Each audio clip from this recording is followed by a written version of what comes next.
Hi, I'm Kylie Crocus. And I'm Tyler Moyer, and this is a special report for the Voice of Duquesne Live Election Night 2025. So, a lot of time we'll be focusing on the Pittsburgh mayoral candidates. So we have Corey O'Connor and Tony Moreno. A little bit about them. Corey O'Connor, he was actually a Duquesne Duke alumni. He went here to Duquesne. We have in 2012 to 2022, he was part of the Pittsburgh City Council. He represented District 5 for a decade, focusing on legislation for equity, health, and sustainability. Some of his legislative achievements were authorizing Paid Sick Days Act. It was upheld by the Pennsylvania Supreme Court. He advocated for affordable housing accountability in new developments and collaborated with agencies to reconstruct flood-prone infrastructure. Now, he's the Allegheny County Controller from 2022 to the present day. He took office on July 10th, 2022, and that's pretty much what we have on Corey O'Connor. If you want to talk about Tony Moreno. Tony Moreno, You owe me money. he's a retired Pittsburgh police officer, and he's a current Republican candidate.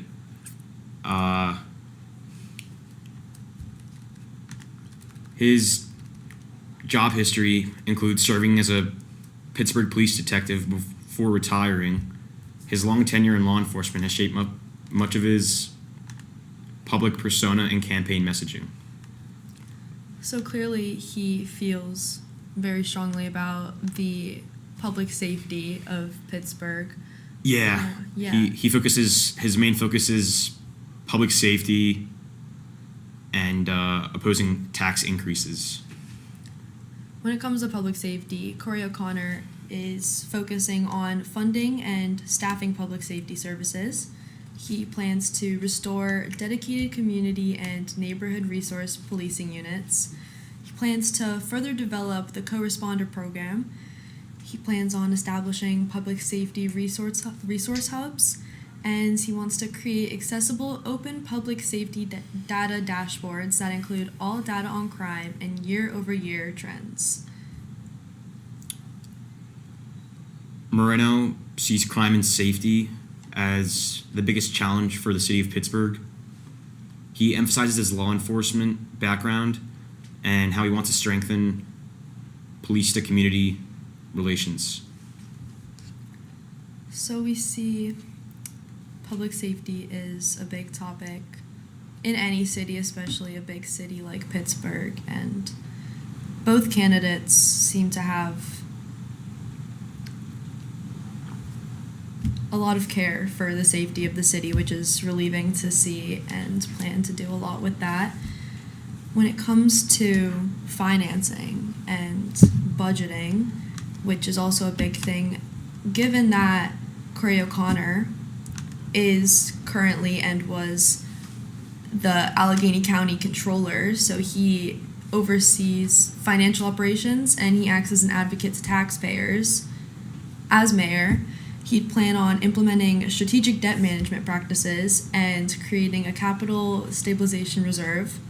He wants to investigate and relocate idle funds and reform vendor contracting. Moreno has said that he does not want to raise taxes, and he wants to manage city finances to have more responsibility. A lot of things can go into budgeting, and I feel like it's a big, it kind of covers a lot of things. It covers housing, it covers funding the public safety, Funding homelessness, housing, education. So really looking at the way both of these candidates view budgeting is very crucial to understanding their plans as mayor. Yeah, like what they're going to do. Yeah. As far as Moreno's concerned, he's expressed concern about housing affordability, but he hasn't really laid out any plans publicly. When it comes to housing for Corey O'Connor, he plans on fixing the broken permitting and zoning system. He wants to encourage housing abundance and affordability across Pittsburgh by utilizing all available funding and strategic interventions. He wants to work with the Urban Redevelopment Authority to use the Housing Opportunity Fund to create and preserve affordable units, and he plans on proposing a transit-oriented development zoning overlay district. And obviously, housing citizens is extremely crucial. So these are all obviously big things to look into, because the well-being of the people in the place you want to be mayor of would be extremely important. So that's definitely a big thing.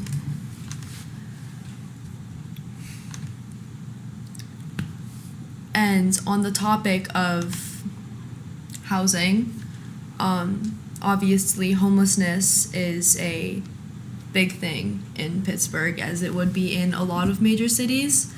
So with O'Connor, he plans on advocating for and supporting housing insecure Pittsburghers by appropriately funding rental housing assistance programs.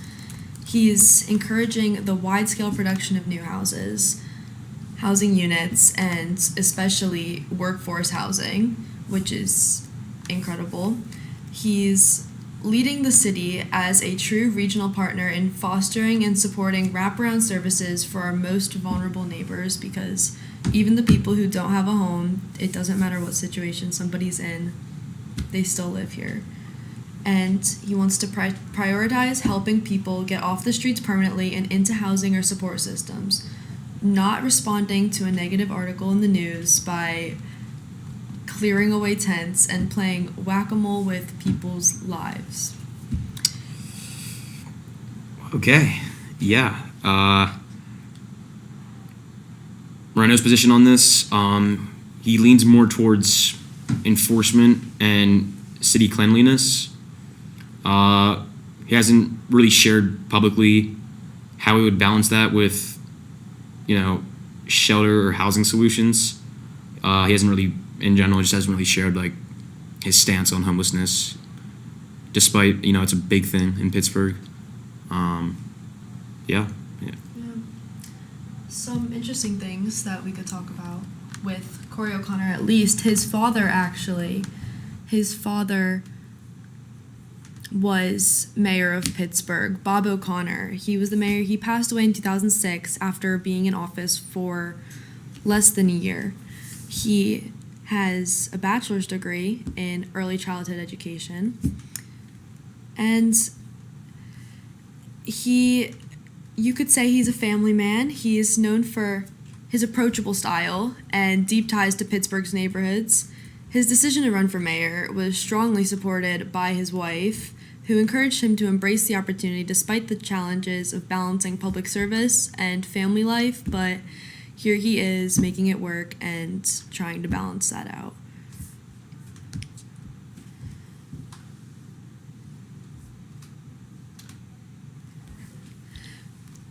He also, as Allegheny County Controller, I keep going back to that, but it's a big part of financial security of Pittsburgh. He serves on the retirement board, the investment board, the depository board, and jail oversight board. With that, he advocated for environmental benchmarks for county climate efforts, the health and safety reforms for incarcerated individuals, and ethics reforms on the retirement board. So overall, he shows, along with his approachable being and mentality and kind of public persona, if you will, he shows a lot of care for the people of the city. Moreno he also shows a lot of care for the people of the city. He served 24 years as a Pittsburgh police officer and served in the Army. He did run for mayor in 2021 as a Democrat. He lost that one, and then he ran in the general election as a Republican. And he's now challenging Corey O'Connor Yeah. in this year's mayor election. Ed Gainey is the current mayor of Pittsburgh. He believed a lot in reducing police staffing goals. His 2025 budget lowered the target from 900 to 800 officers, relocating funds to civilian roles. His downtown cleanup efforts reclaimed areas from drug activity through incidents like daytime shootings still persisted. And he pursued legal action to compel tax-exempt institutions to contribute financially. O'Connor, however, he plans to expand crisis response programs instead of cutting down on police officers. He wants social service workers to assist with mental health-related calls, reducing the burden on police. He had once opened drop-in resource centers that would offer crisis support, homelessness aid, and emergency services, giving first responders more tools to address root causes. He plans to improve coordination for mental health and addiction services. He emphasizes a citywide strategy that integrates public health and safety. He wants to recruit and retrain public safety workers to strengthen staffing across police, EMS, and fire departments. He plans to ask hospitals to fund new ambulances, and he believes large nonprofits should contribute more to public infrastructure, and he wants to find a permanent police chief. O'Connor criticized Gainey's failure to secure stable leadership in the police department.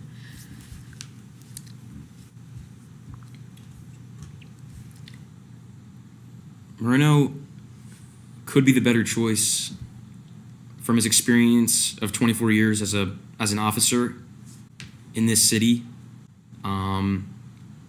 So he understands the city's challenges firsthand.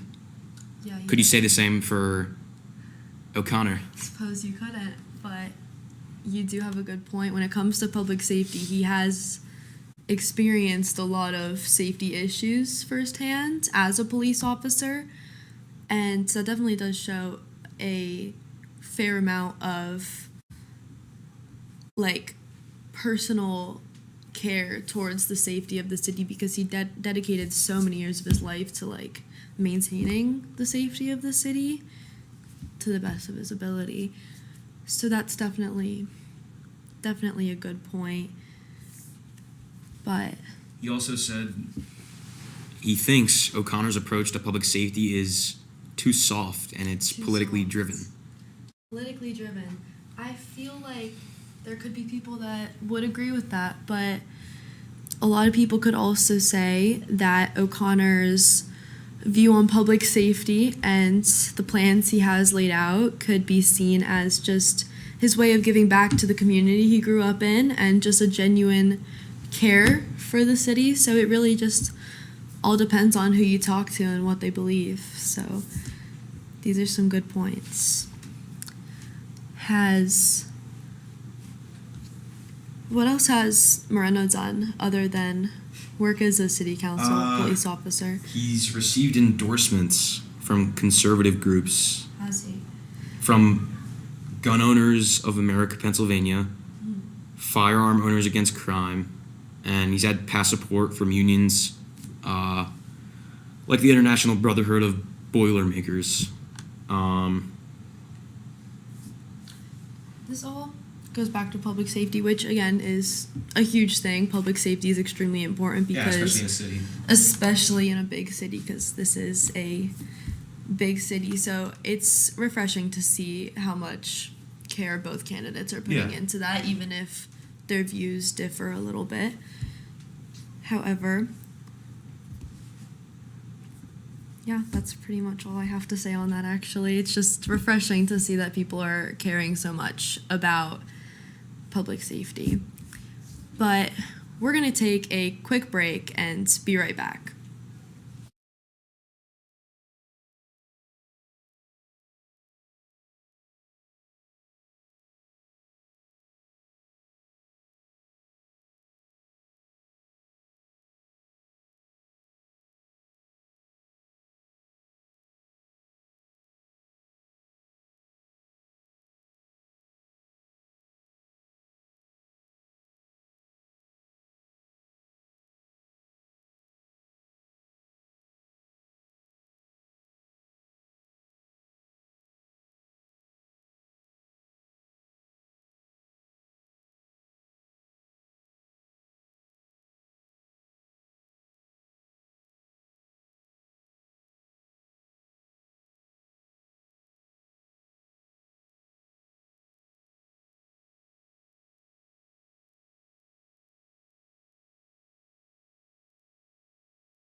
Hi, I'm Morgan Carr, and I'm here with Student Body President Nick Miller.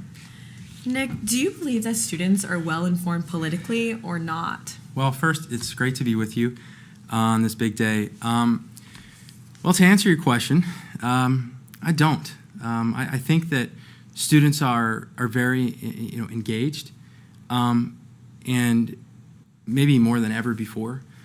But there's a lot of misinformation in the world of social media, and I think that on a certain level, it's not really their fault that they're not well informed, and so that would be my answer to that question. But I do believe that a lot of students are informed. I just don't know if the majority are well informed. I think there is a lot of misinformation that we still have to tackle. How do you think that students can become informed? Like, do you think that's the politicians' responsibility or the students themselves? I think it's in the world that we live in, it is the students. It has to be the student's responsibility. It has to be the voter who has to seek information themselves, and because at the end of the day, social media is kind of going to give you either the biased news or the one-sided news, and you kind of have to seek the perspective, the different perspective that it might be hard to get if you're just going to go with the flow of social media. But also there's other sources, news sources, and ultimately not everything politicians say is true. And so just to go by what politicians say isn't necessarily the greatest source either. But I do think that the best way to stay well informed is to not always be watching the news, not always be reading the news, but kind of when you're reading it and watching it, just step aside for a second and just take everything you read or watch and with the idea that you have an open mind. Yeah. Yeah. And so, I mean, you take that really personally. So kind of talk about like politics for you. How did you get into it? I know you talk a lot about Project 18. Yeah. So when I was a senior in high school, which almost 2 years ago, over 2 years ago, I became the president of Project 18, which I went to Hempfield Area High School. In 1971, when the government ratified the 26th Amendment to give 18-year-olds the right to vote, the state of Pennsylvania thought, well, we need to, educate students if they're going to vote now. And so the majority of, 18-year-olds are seniors in high school. So they thought out to create a class as a state. And most high schools in the state of Pennsylvania had Project 18 that they offered.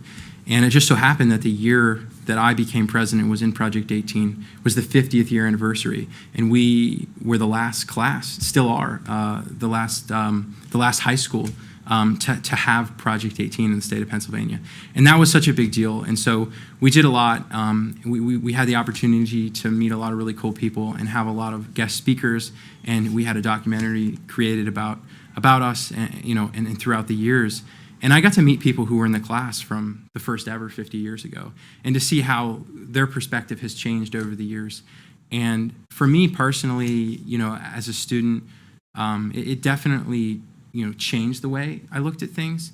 And my teacher, Mr. Stow, who has taught the class for the last 15 years, has just done a tremendous job. And, he fought for this country in the Army. And, the last how many years he's been, decades he's been teaching students and serving students in that way. And so I just think that, as a student who wants to learn and be in the environment of, public service one day, that opportunity really, really helped me. Thank you. And we're going to come back right in 1 minute.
Hi, we're back here with SGA President Nick Miller. I'm Betsy Bodwin.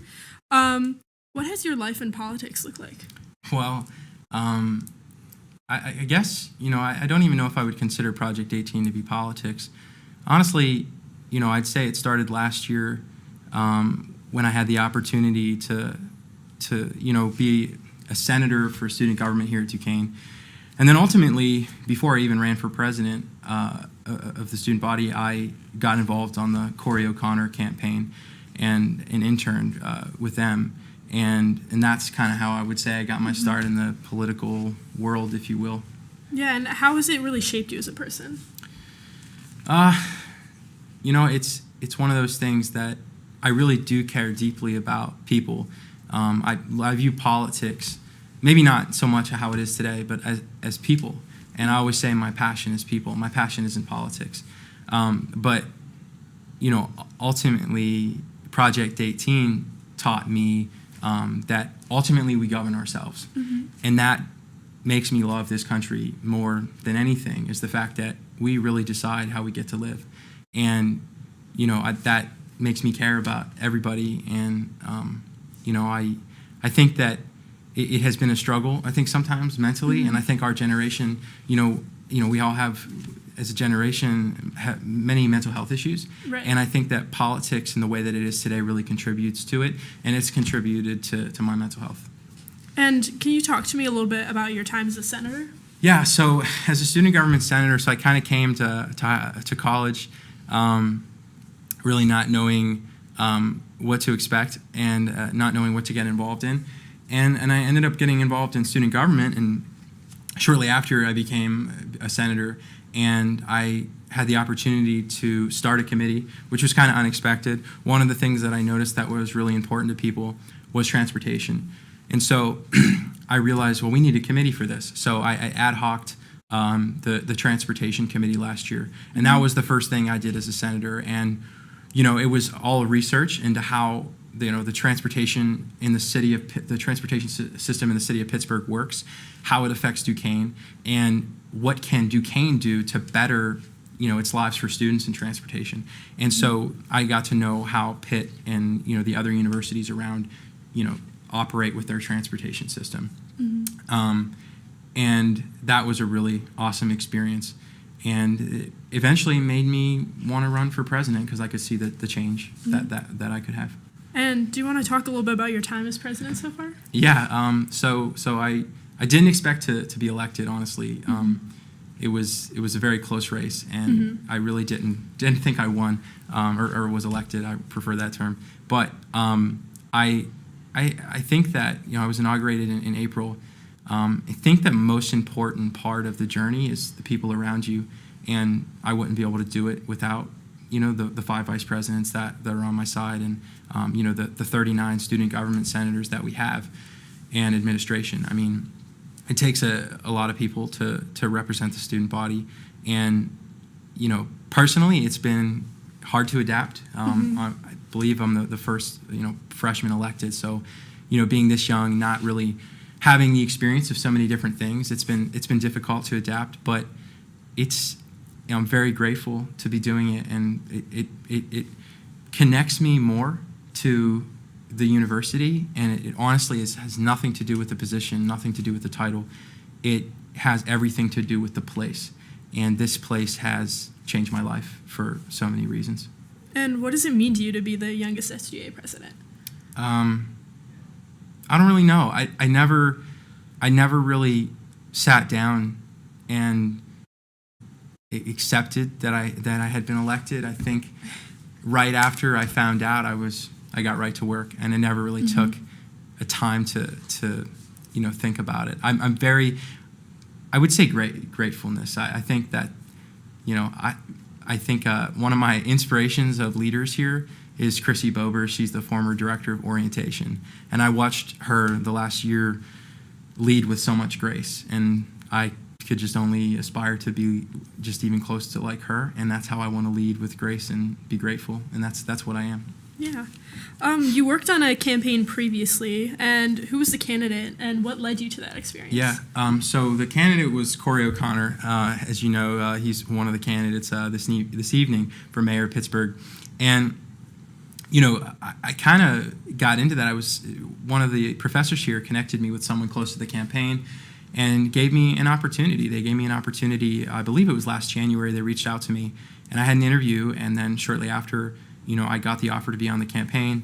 I spent the months of a little bit of January, February, and March, and then I had to kind of push it aside because I was running my own campaign for president here, and it just became a lot. But I had about 2 months of experience, and I'm so fortunate for that. I'm so thankful to my professor and the other connections I've made here at Duquesne that brought me to that experience.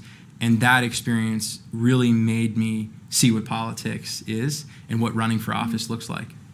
And what ultimately made you decide to do it? I think the last year of my life has been pretty crazy. I've had a lot of really cool opportunities that have come my way, and I think looking back to, I never had planned to go to college. I never wanted to, and I think that sometimes it's dangerous to have a plan, and the reason is because you become open-minded to new things. Yeah. And ever since I decided to go to college, I really haven't had a plan. And part of that is deciding to do new things. And I had a passion for politics, and I knew it might be a lot, but I thought this is an amazing opportunity, and why not? Go for it. Yeah. It's a new opportunity to learn and be a part of something. And I really wanted to know, is politics something I want to go into? And that opportunity I knew would teach me that. And from that campaign, what did you learn from your time there? I learned a lot about people. I learned a lot about Corey, you know, what it takes to run for office and the amount of people that it takes to run a campaign. I mean, hundreds and some thousands, you know. Yeah. And, you know, I think that at the end of the day, politics is people. And I was in that campaign office and I saw people come in, and of course everyone wants to talk to Corey, right? Everyone wants to talk to the politician, to the person who's going to affect change. And the only way that you can affect change is, you know, by having conversations with people. You need to know what is close to people's hearts. You need to know what matters to people. And, you know, watching Corey, watching the others do that, I really took away something really special from that. And I realized that you have to, rather than listen to respond, you have to listen to understand, and then come up with a solution, then come up with a policy. And so I learned that, you know, he's someone who does that pretty well. Yeah. And would you recommend other students to do a similar experience? Yeah, I absolutely would. You know, I think any opportunity like that could come someone's way would be so amazing. And even if politics isn't something that you want in your future, it's really important, you know, to just know about certain things going on in the community that you live in. And Pittsburgh is an amazing community, and there's a lot going on here always, and there's a lot of ways to get involved. And I think for especially Duquesne students, there's so many ways to get connected with people who will, you know, bring you on and help you learn and navigate, you know, whether it's the world of politics or anything like that. And what changes have you seen regarding student participation during your time in SGA? I've seen a lot of changes. You know, our ultimate goal was to grow student government, and you know, last meeting last year we had about 23 people come. In our first meeting, we had over 85 people, and I mean, we grew it so much, and I don't even know how we did that, but you know, our method was kind of like reaching out to people rather than waiting for them to reach out to us. That's what politics is, and I mean, it's not how I would describe it here, but ultimately that we represent people and students, and we have to reach out to them and make sure they know that we want to effect change and that they know we're there to represent them. And so that's what we did, and we've seen tremendous participation, especially from the new freshman class.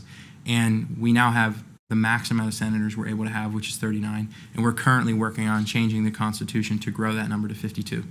That's awesome. So you've seen a lot of continuous participation in SGA. Absolutely, more than, you know, I had really hoped that we would see a lot, but we've seen an amazing amount, and even people who aren't going to become senators because we've been maxed out and are either waiting or maybe they just won't be able to become one. They're still helping out. They're still coming to events, and everyone is bringing ideas. Open forum is very active. People have a lot to say.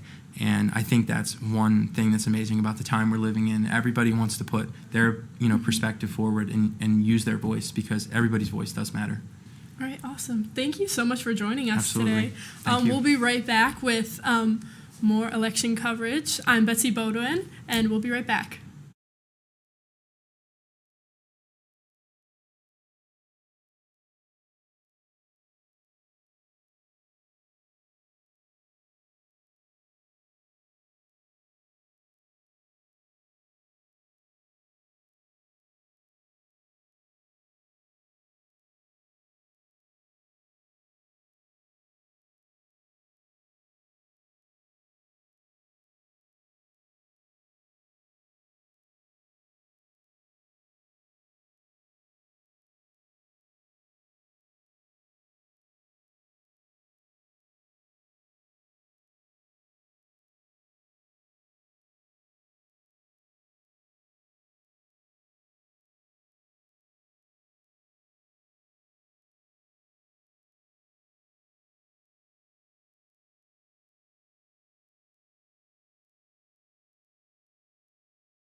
Hi, welcome back. I'm Kylie Crocus. And I'm Tyler Moyer, and this is a special report from the Voice of Duquesne Live for Election Night 2025. So there have been a lot of interesting things happening with voting, causing people to have a delay in their voting or causing some people that might not even have been able to vote.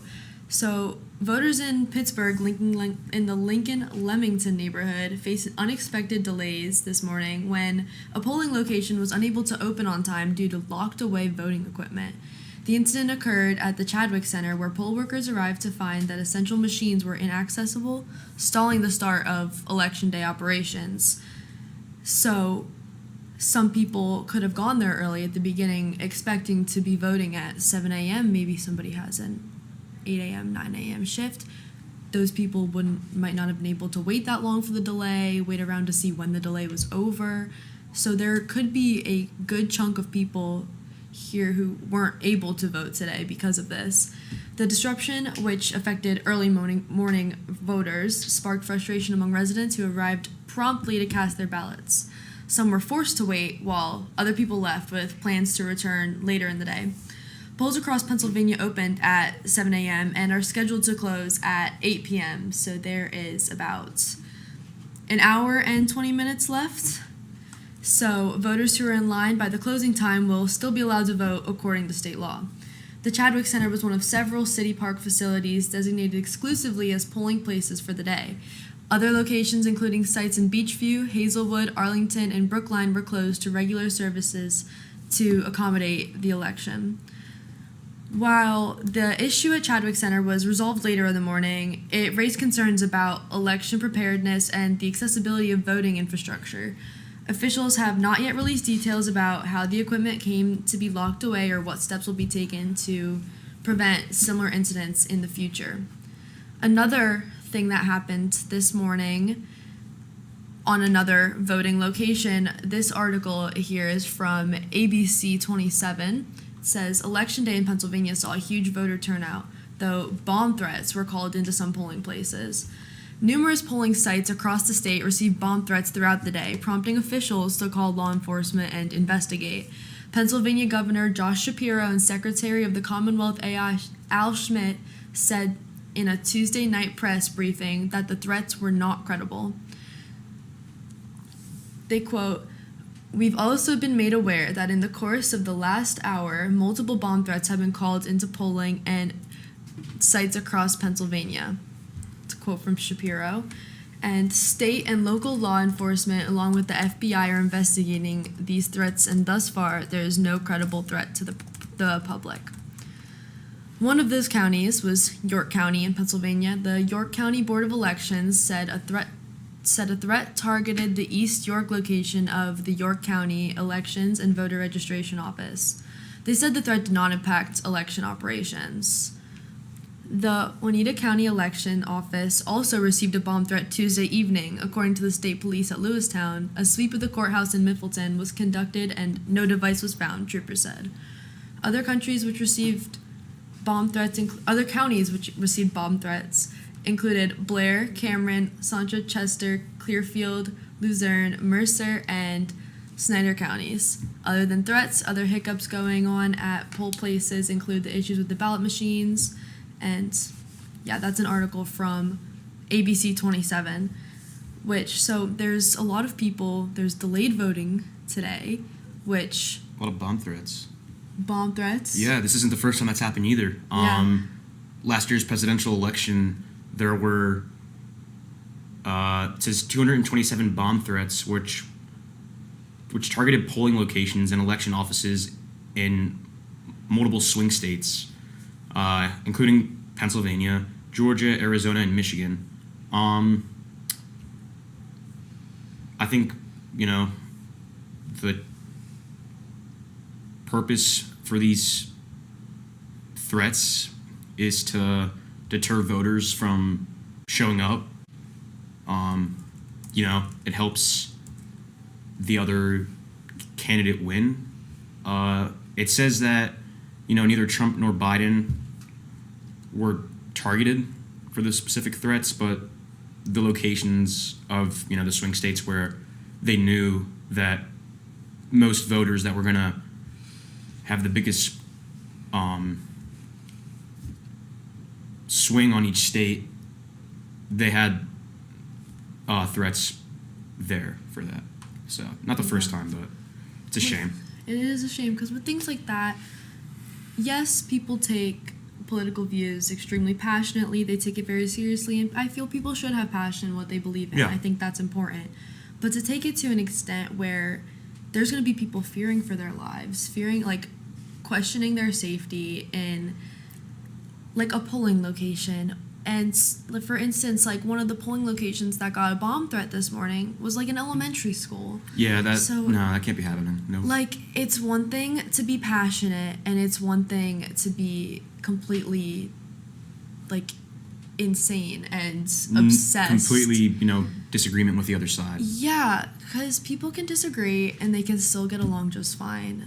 But to take it to an extreme like this, and the fact that it's happened plenty of times in the past, it's pretty horrible. And I think a lot of it needs to be looked at and evaluated because, like what are you gonna do? Just tell people don't do that? Like, you can't. Yeah, you gotta take bigger steps than that. Absolutely. I think it really has an effect on whether people want to vote in the future, Exactly. Yeah. and it does make them not want to vote because they don't want to go vote just to possibly die. Yeah, I'm curious to see if there's more mail-in ballots in the future because of things like this, Yeah, because I wouldn't be of surprised. long lines and voting delays because of a technical issue or shutting down. Because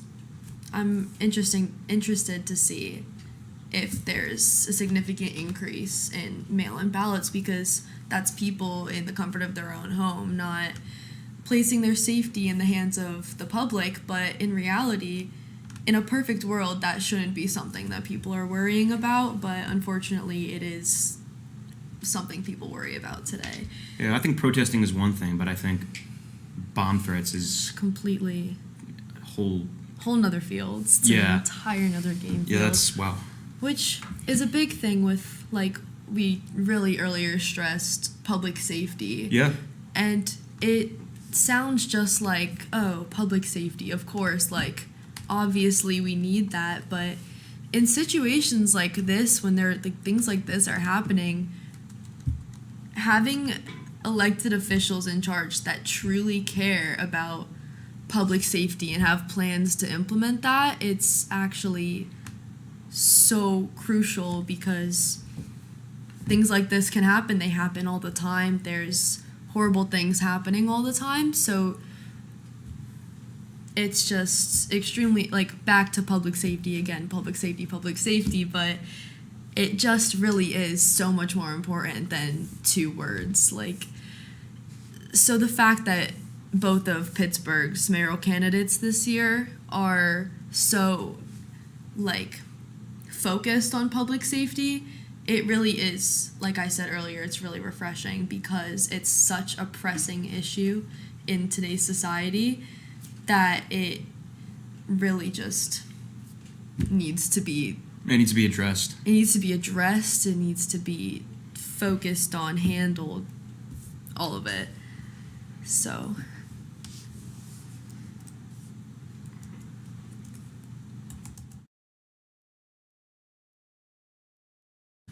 But yeah, so it's very important to have candidates like that. And it, along with public safety, it's extremely important because we did say before that it is good to be passionate about something. Yeah. Again, passionate, not, for lack of a better word, deranged and obsessed. And I think what's good for the city of Pittsburgh in general is that both of these candidates are from Pittsburgh. Yes. So I feel like they'll have more heart to home Yeah, personal. since they grew up here. Yeah. Yeah, Spent time here. big thing, for sure.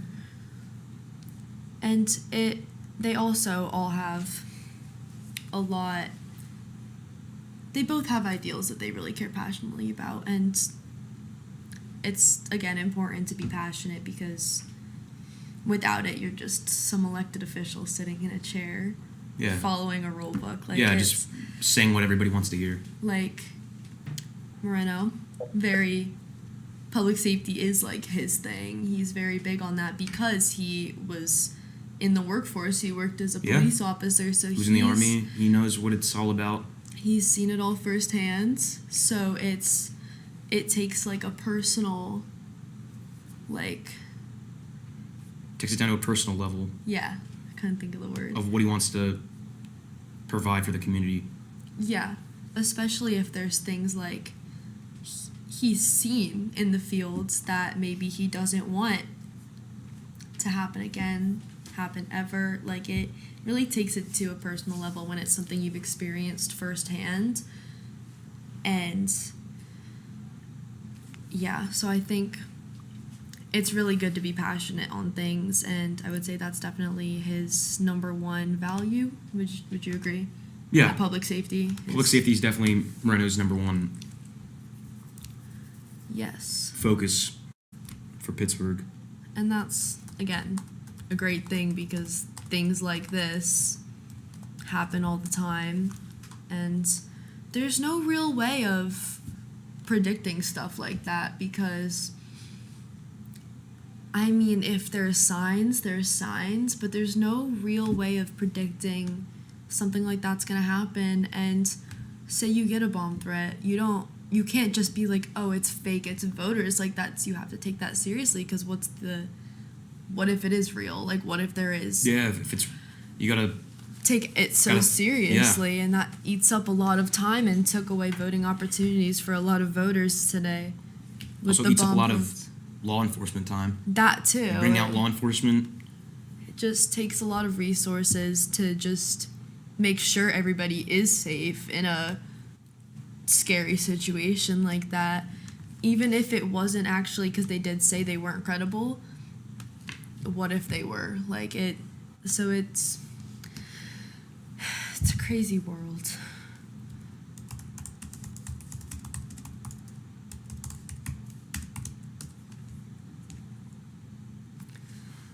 It says O'Connor is a current Allegheny County controller.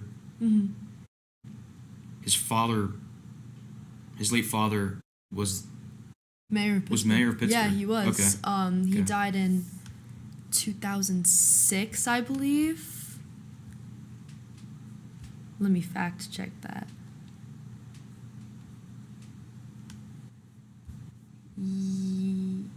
Yes, he passed away in 2006 after just about less than a year of being in office. So I guess you could say it's taken after his dad. Yeah, But following his dad's footsteps. I think it's yeah, so you could say he took some inspiration there.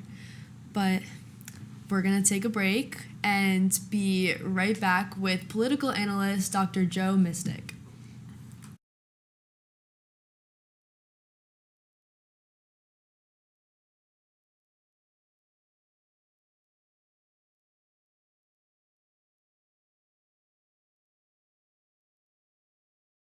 But Morgan will be on air. You'll see her and we'll see you full screen or in a picture in picture. I appreciate it, brother. Okay, man. Take care. See you. Thank you. Bye.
Hi, and tonight I am going to be talking to political analyst Dr. Joe Mystic. Hi, thank you for joining us tonight. Well, it's great to be here. So, you have lots of experience at several levels and several job experiences throughout the government and like state and specifically city and even local government. Why do you think it's so important for people to vote even outside of a national or even statewide election? Well, I guess my views changed a little bit. Some people express their feelings, their opinions by not voting. I had always thought that was something that denied them the right to criticize or to participate, but that's just not the way our system is set up. But the truth is, unless you do vote, unless you work hard for candidates of your choice, you'll be denying yourself the chance to fully participate in the most important institution of our lives, which is government. This is how we take care of those who are less fortunate. This is how we grow our communities, how we manage to care for our families and make sure that everyone is safe. Aristotle said many, many years ago that towns should be built so as to protect their inhabitants and at the same time make them happy. And unless you vote, you have no way of seeing that happens. Thank you. And a lot of people, they decide not to vote because they believe that politics doesn't affect them or that it's just not interesting or they don't care. And what would you say to someone who has that stance going into Election Day? Well, it's cynicism is perhaps more common today than it has been in times past. But I think if we're ever to get out of this mess that we're in, and right now we're pretty evenly divided as a people, I think our republic is in jeopardy. Some of our major institutions are hanging by a thread. But if we're ever to get out of that, we have to give it our all. We all have to participate. We have to weigh in. So you could be cynical and turn your back on the problems of our government or our body politic, or you can take a more positive attitude, get in there and try to fix what you can. And I know students and young voters are a hot topic going into all elections. How would you say to students to get involved in politics or to really make a difference in these, especially in a very volatile political situation that is currently happening? Well, I got involved as a very young man, actually as a boy. I happen to come from a family that was active in local politics. My dad was a committee man in Braddock, and my interest in politics grew from there. When I was a kid, Election Day was a holiday in our house, even if it wasn't anywhere else. I always got the day off because I worked the polls. I can tell you that the most satisfying events in my life and the best relationships were all a result of my participation in our body politic, in our governmental system. You make great friends. You try to do good as best you see it, and those friends last a lifetime. I really like that you kind of brought up the idea that you're making all these friends throughout a political situation, which I think is very uncommon, especially today. Going into these elections, how important is it for these politicians who may become elected tonight to really reach across the aisle to get things done? Well, it's hard to reach across the aisle these days. Oftentimes, I think people hesitate to reach across the aisle because they're afraid of what the response will be. I often wonder, along with some of my contemporaries, if young people today are going to have as much fun as we had in politics, if they're going to have the same stories to tell that we probably still tell ad nauseum. But we have to come together somehow. And I think that if young people don't do it, all may be lost because you're the ones with energy. You're the ones with new ideas, fresh ideas. You don't have the grudges that many older politicians or older voters carry. You're not set in your ways. You're willing to listen to change. It's vital that you participate in our politics, and it's vital that you do that. You start doing that as soon as possible, as early as possible, because you'll grow up with an understanding of what it means to compromise, what it means to go along for the good of all instead of seeking out what's best for yourself. It's a selfless business in many ways, although it's comprised of people who put themselves on the line, who have the focus brought to bear on themselves, their background, their history, and their hopes and dreams. So it's just essential that young people get involved for the future of the republic. Yeah, and speaking of future, I mean, the future of Pittsburgh is really happening tonight. And you quoted saying in one of your articles that there used to be a saying that Pittsburgh always gets the mayor it needs when it needs it. What kind of Yes. mayor does Pittsburgh need right now? Well, we need a very smart mayor. Corey O'Connor's a smart man, but even the smartest person in the world would have a tough time figuring out some of the problems that he's going to encounter when he comes into office. Everything's going in the wrong direction. Costs are going up, and revenue is going down. It's a very difficult spot for the city at this time. We have deteriorating equipment. Our fleets are in very poor shape, especially our public safety vehicles. We need to replace those. We don't have enough police officers to keep our streets safe, to patrol our neighborhoods so that the people who live there have some sense of well-being. We have a problem with homeless individuals and with juveniles, and we lack the resources to help them address their own problems. So we have to find a way to do that. It's a myriad of problems facing the next mayor. Hopefully, whoever the next mayor is, and it's either going to be Corey O'Connor or Tony Moreno, whoever it is, has the talent, the determination, and the expertise to pull this off. It's going to be a tough time to be a mayor of Pittsburgh. We've had tough times before, though, so that's the interesting aspect of it. And that's what I meant when I said we always get the mayor that we need when we need it.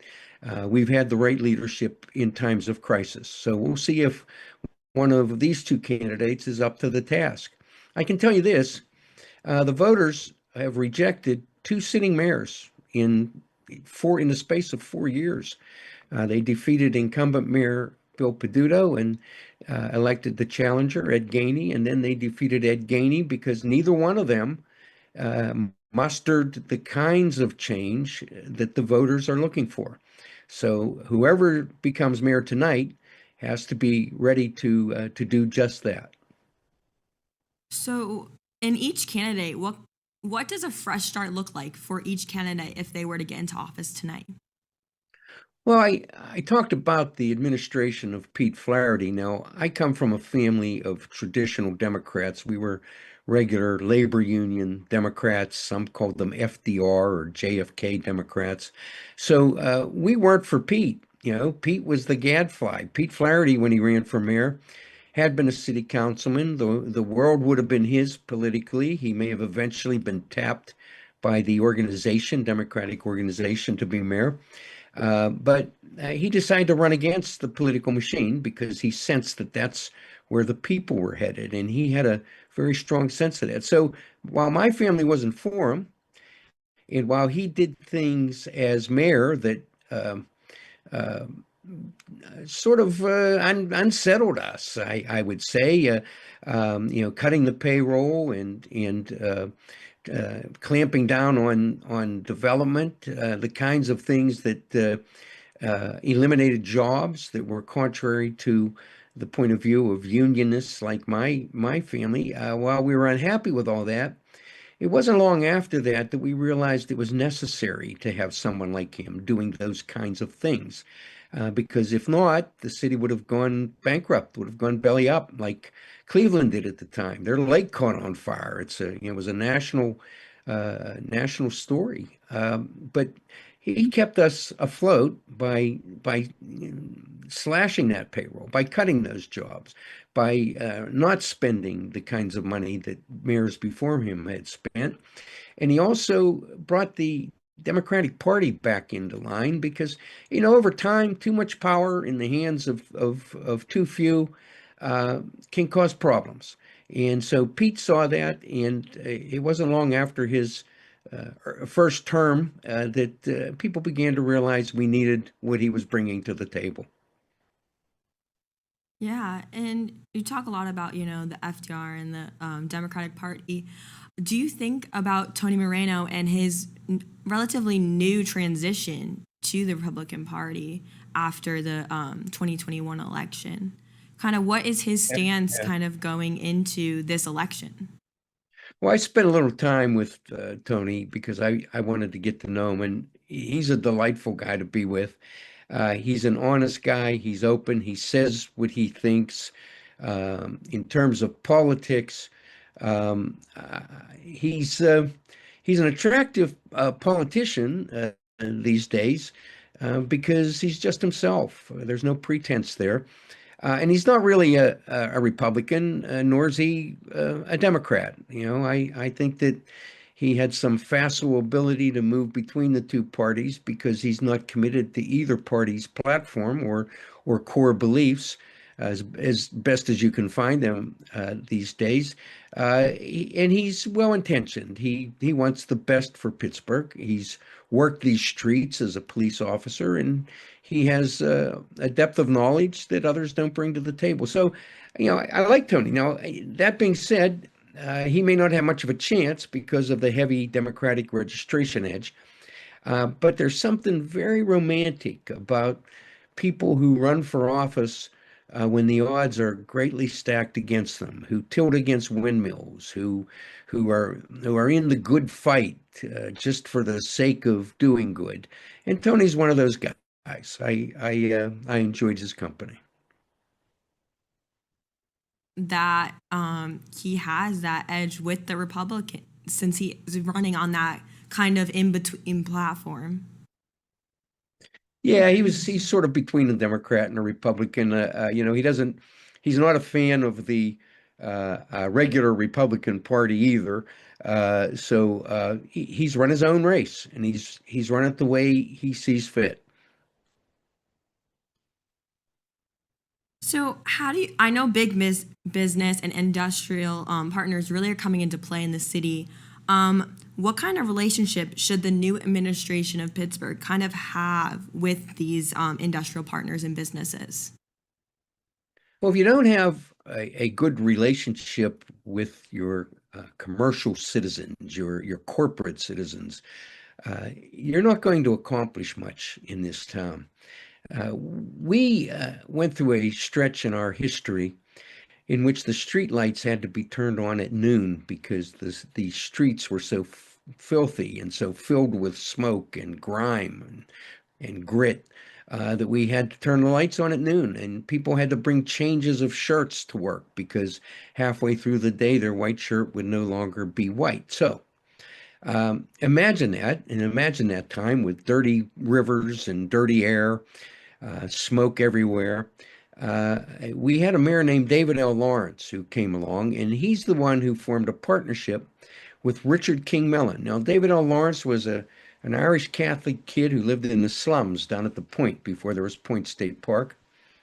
And Richard King Mellon was the scion of the richest family in America. They owned just about everything, had their hand in just about everything. And those two formed a partnership that saved Pittsburgh with its first Renaissance. The Pittsburgh you see today had to be saved.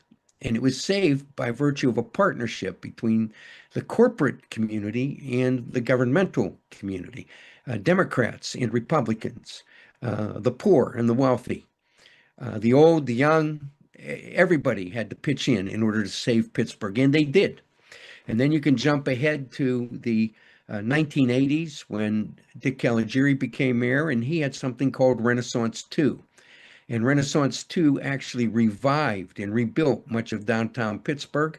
I was chairman of the Pittsburgh Zoning Board then and vice chairman of the Planning Commission under the Caligiuri administration. And we had 5 skyscrapers coming up out of the ground all at one time. And it revived Pittsburgh. And it would not have happened without that public-private partnership that he fostered, just as David Lawrence had fostered 25 years earlier. Thank you. Now, outside of the mayoral elections, what other races do you think are really significant within Allegheny County or even across the nation? And what should people be watching closely as the night goes on? Yeah, there aren't many real races on the ballot, real contests on the ballot, but one of extreme importance to all Pennsylvanians is the retention fight for the 3 Democratic members of the Pennsylvania Supreme Court. And that's Christine Donahue, Kevin Doherty, and David Wecht. They are sitting justices. In our system, if you're elected judge, you sit for retention every 10 years. That means you do not have an opponent, but the voters get to vote yes or no as to whether or not you get another 10 years. Well, those 3 are all up right now. Now, why is that significant? Certainly, there are people who disagree with their rulings on various social issues and various legal issues that we have faced in the last 10 years. But this is not about any single issue like that. What this is really about is reapportionment. Every 10 years, we reapportion our state legislature, and our state legislature decides how the state revenue will be spent in the ensuing 10 years. And so whoever holds the majority of that legislature, by virtue of how the reapportionment map was drawn after the decennial census, whoever holds the majority and controls the legislature essentially controls reapportionment and essentially controls the budget, the Pennsylvania budget for the ensuing 10 years. So if you care about how your money's going to be spent in Pennsylvania, if you have programs and principles that you believe in that are going to require state funding, it's essential that you pay attention in this retention race. Right now, the court is controlled by Democratic justices. We run in partisan elections when they originally run for their seats with opposition. But if the Reapportionment Commission cannot choose a chairman, it's comprised of 5 members, 2 Democrats and 2 Republicans. The Supreme Court appoints the chairman, and the chairman votes with whatever that caucus is that appointed him. So, this will determine whether the Democrats or the Republicans control the Pennsylvania budget for the ensuing 10 years after the next census. Thank you. And thank you so much for spending your time with us here tonight. Oh, it's great to be with you. Go Duquesne, huh? Yes. We're going to be taking a short break, but we'll be back soon. Take care.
Hi, welcome back. I'm Kylie Crocus, And I'm Donovan Shanley.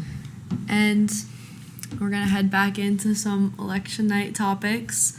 So the Virginia election, they are electing a governor, lieutenant governor, a attorney general, House of Delegates. Their polls, their voting statistics are rolling in right now for governor. It's looking like the Democratic candidate Abigail Spanberger has, at the moment, 39,438 votes. So she's pulling about 54.5% of the votes right now. And Winsome Earl Sears has, it just changed, has 34,174 votes. So he's pulling 54.4% of the votes. It's changing again. It's going to be changing forever. But right now we have Abigail Spanberger, the Democratic candidate for governor, in the lead. And we'll see where that goes. For lieutenant governor, we have, again, the Democratic candidate is taking the lead in there. We have attorney general. This one's actually really close. The attorney general, it's about 50.6% leaning towards the Democratic candidate Jay Jones, and we have 49% leaning towards Jason Mieres. Hope I'm saying that correctly. But so for attorney general, it's getting close. It's almost a perfect 50-50. It's 49.4, and well, it keeps changing. I gotta stop saying numbers every time I say it out loud. House of Delegates, we are seeing a lot of Democratic lead there, with about the first district general, we have 76% leading. The other one is 71.8%. So in Virginia, we are seeing a lot of Democratic lead right now. Obviously, it's all still counting. It's night is still young. We have almost 30 minutes until the Pennsylvania polls close. It's also very important to know that in Virginia, there are some counties that haven't started their counting of votes yet. So in Chesterfield is 17.5% in, but in counties like New Kent or Charles City, there's votes still have yet to be counted, so that would show up as a 0%. And so for many rural counties, we could maybe see the result change as different votes get counted. Yeah, this definitely could go in many different directions, especially with, like you said, how many votes not being counted yet. So it's definitely something to take into account. It's not even 8 o'clock yet. Nothing is set in stone. Nobody knows yet for sure where things are going to go. Virginia is also a very, very close, a swing state. So we might see a split in who gets elected, such as like an attorney general. It could be a Republican that gets elected, but in governor, it could be a Democrat that gets elected, which is definitely looking possible right now, considering the change in votes. So it's still very up in the air for now, especially since it's 7:25. Virginia just closed their polls. Most states haven't closed their polls. It's still around 34 minutes until Pennsylvania closes their polls, and we can start getting a look at which votes are getting counted and who's taking the lead so far. And in one of the cities that has yet to close their ballot boxes is New York City, whose mayoral race is getting a lot of headway, a lot of media attention. And the three frontrunners are Zoran Mamdani, who's running as a Democrat, former Governor Andrew Cuomo, who's running as an independent, and Curtis Sliwa, who is running as a Republican. Zoran Mamdani is projected to be the winner, but obviously that could change as the night goes on. Yeah, the New York City election is definitely a big one because New York is a huge city. There's so much going on, and they have the largest city budget in the US. It's over $175 billion.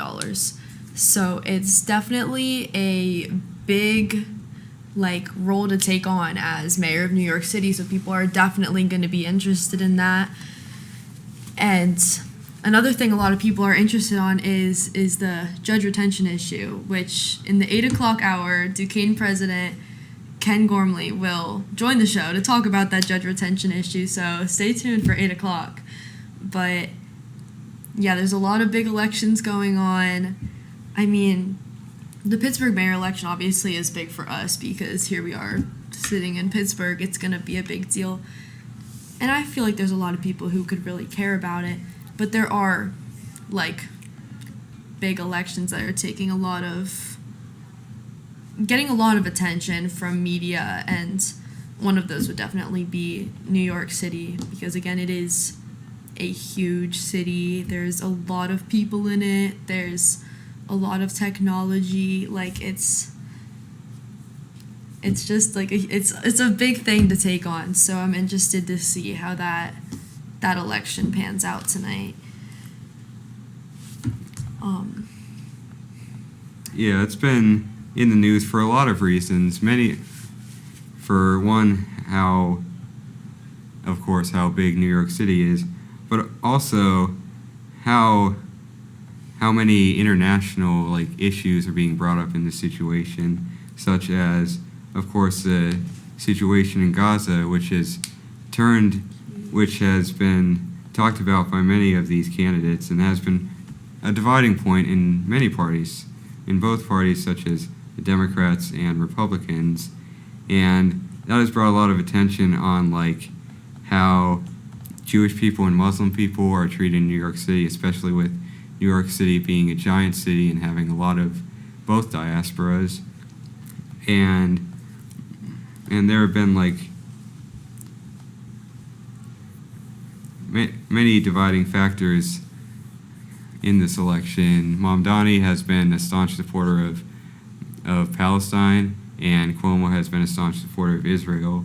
And it's really gotten international headlines because of the divide and also because of the policies that the Democratic candidate Zoran Mamdani would want to put in, such as free buses and trains, free MTA, and putting more social workers into 911 calls. So if there was a mental health call, to 911, they would send a social worker there instead of a police officer, which would, in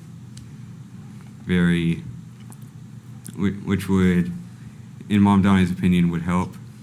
But back to the election that does have voters, the Virginia one, Abigail Spanberger is taking a very commanding lead at a 58.9. Sorry, it just changed. At a 53.1% of the votes, while Winsome Earl Sears is having a 46.7% of the votes in. Obviously, this is subject to change. Only 5% of the votes have been counted so far, so we'll see how that goes as the night continues. Yeah, we've been talking about something else for about 5 minutes, and we already got a whole new list of numbers. We now have exactly 30 minutes until the Pennsylvania election ballots close, so if you're interested to vote, make sure you vote. Very important, especially if you feel passionately about elections and say you very specifically side with one candidate more than the other. You hear it a million times in schools, on the news, on just about anything, that every vote counts. But really, you can see with the Virginia election, every vote counts. It's getting so close in the span of 5 minutes. It does really matter, especially if you want to support what you really care about and what you want to see be done with your city or your county. And because some people could have completely different, like totally separate, like one left field, one right viewpoints on an issue.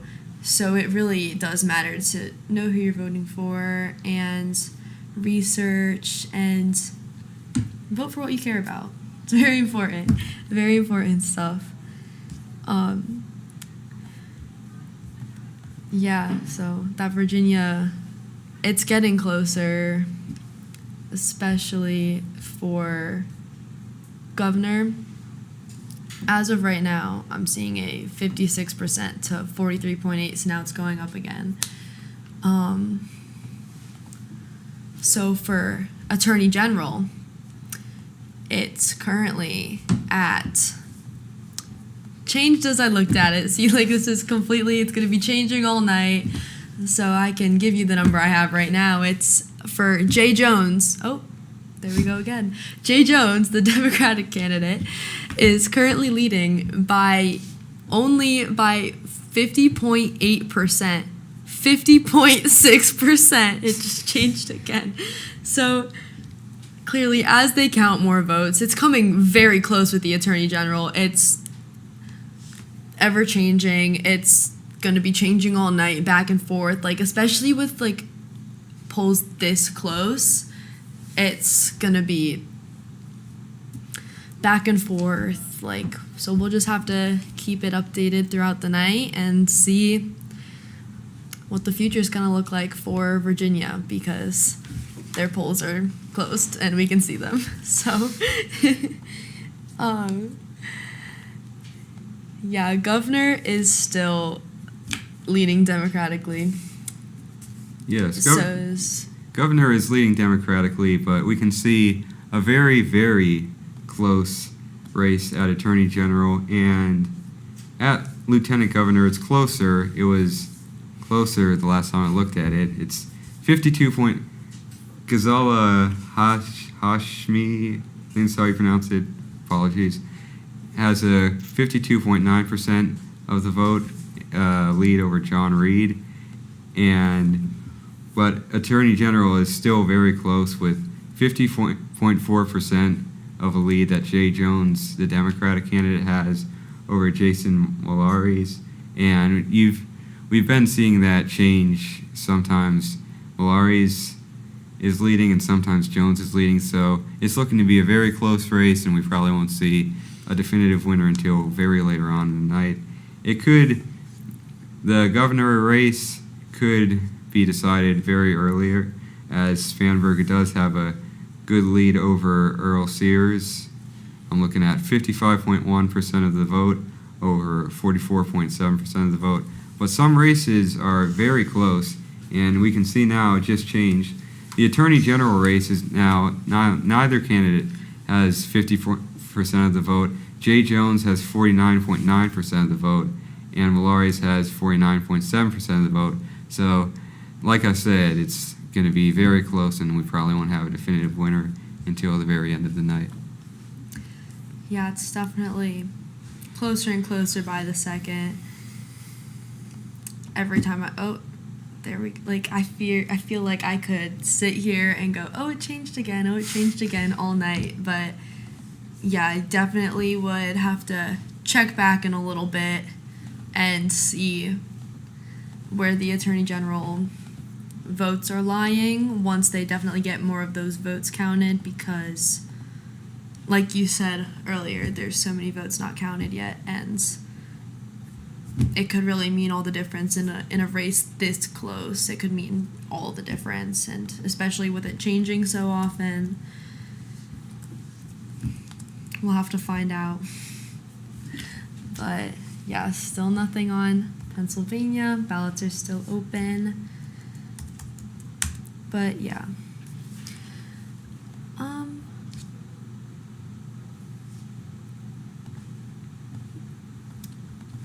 The Virginia governor, we can see again. It's up there. It's leading Democratic more and more every second. Which, Yeah, it's leaning Democratic. It seems like it's an easy call, but again, there's so many people unaccounted for right now, and it's so early in the night. Honestly, anything could happen, and I'm actually really interested to see where Virginia falls by the end of the night when everything gets counted in and accounted for. But yeah, so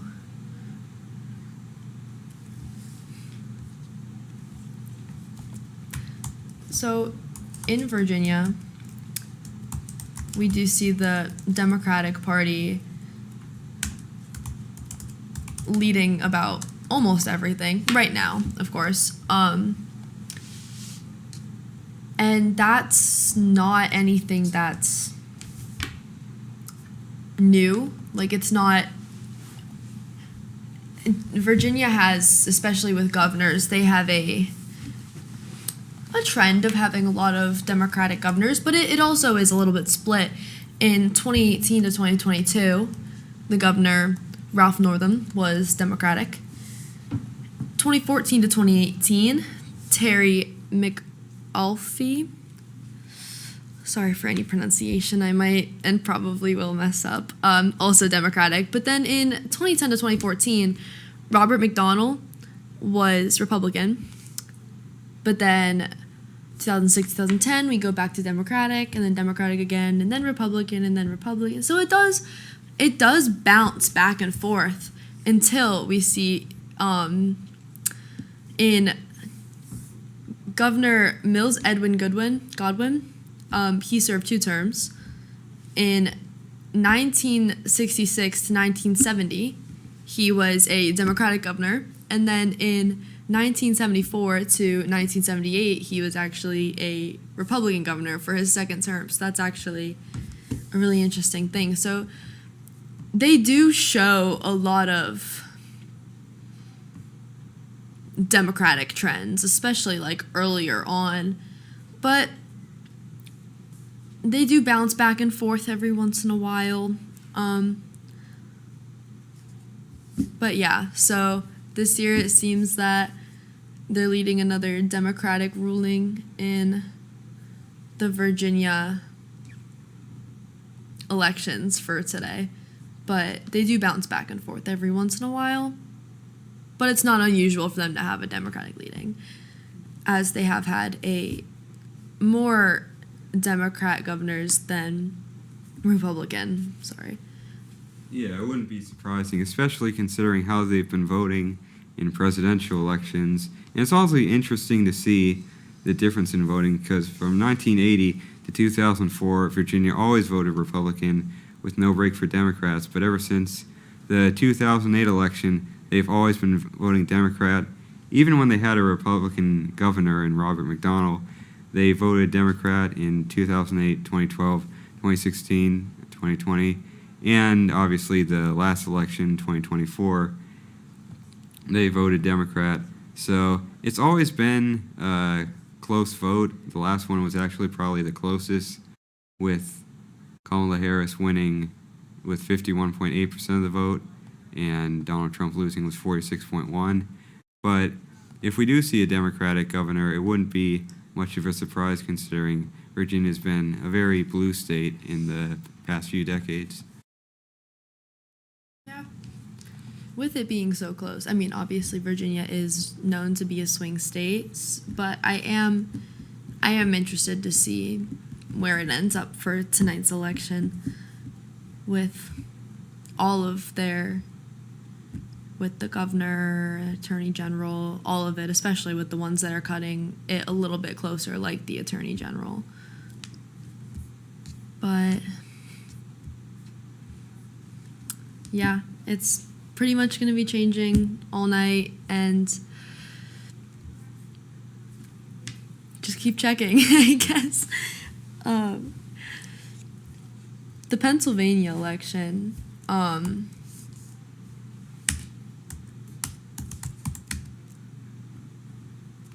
Yeah, the Pennsylvania election, there's around 19 minutes until the polls close, so Yeah. if you want to make a last-minute run to the polls and haven't voted yet, go do that.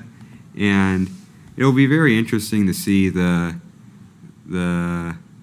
votes of the Pennsylvania election, because obviously obviously it is a swing state, and there are some PA Supreme Court justices that'll be available for attention.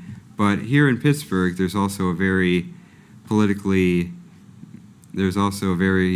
sort of divisive mayoral election between Corey O'Connor and Tony Moreno, and one of the big factors has been the stance on undocumented immigrants. Mm-hmm.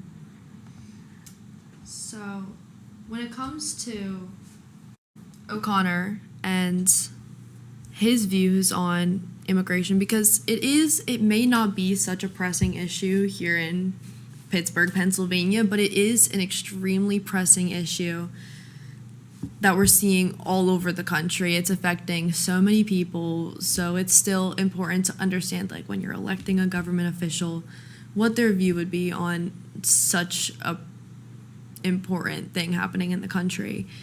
Corey O'Connor, he hasn't made immigration a central theme in his campaign, but he has made comments on it. He would plan to welcome immigrant communities. He supports Pittsburgh's role as a welcoming city for immigrants and refugees. He's emphasized the importance of cultural diversity and the contributions of immigrant communities to the city's economy and neighborhoods. He opposes the aggressive enforcement. He's criticized policies that rely on aggressive immigration enforcement that we've seen throughout the country. Surveillance, favoring approaches that prioritize trust between law enforcement and immigrant communities, because that is a big thing. Like, immigrant communities are definitely losing a lot of trust in law enforcement right now with everything happening, so it's definitely taking a toll on that, because if you don't trust your law enforcement, who are you going to trust to keep you safe? O'Connor supports local services. He advocates for ensuring that immigrants have access to city services, including housing, education, and healthcare, regardless of the documentation status. And he believes in removing barriers to integration and opportunity. In contrast to his opponent, Moreno, he's differed from Republican candidate on immigration. Moreno's voiced concerns about undocumented immigration and its impact on city resources, while O'Connor emphasized inclusion and collaboration.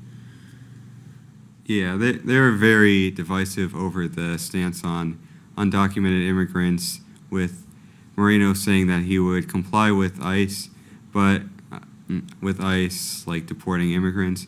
But also one thing that they do agree on is the voice against Donald Trump sending the military to different cities under the stance of protecting them, with both Corey O'Connor and Tony Moreno saying that they think that that's unnecessary. As for the election that we can still count the votes of, Ghazala Hashmi has taken a commanding lead with a 55.4% of the vote. So, and John Reed only has 44.3%. So a very commanding lead. Obviously, only 22% of the vote is being counted right now, so that is subject to change. But if you were a Ghazala Hashmi supporter, you'd definitely be very happy right now. For sure. Yeah, it's for the last couple minutes, even with numbers changing back and forth, it has been leading towards Hashmi more than Reed. I've definitely seen that a lot more. But again, I can say it a million times, it's gonna keep changing, and there's really only one way to find out, and it's to wait and see when everything is officially decided. The Attorney General is moving a little bit again. It's 52.1 for Jay Jones now and 47.4. So It's just back and forth. It was by a decimal point earlier, so it'll be changing all night because so many votes aren't counted. And yeah, there's only one way to find out. We have 13 minutes now until the Pennsylvania voting is closed. Just counting down the seconds.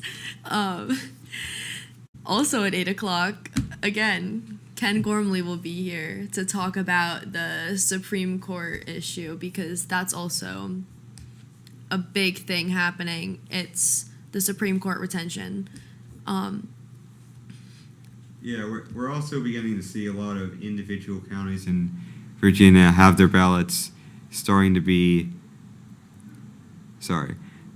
have the majority of their ballots starting to be counted, such as,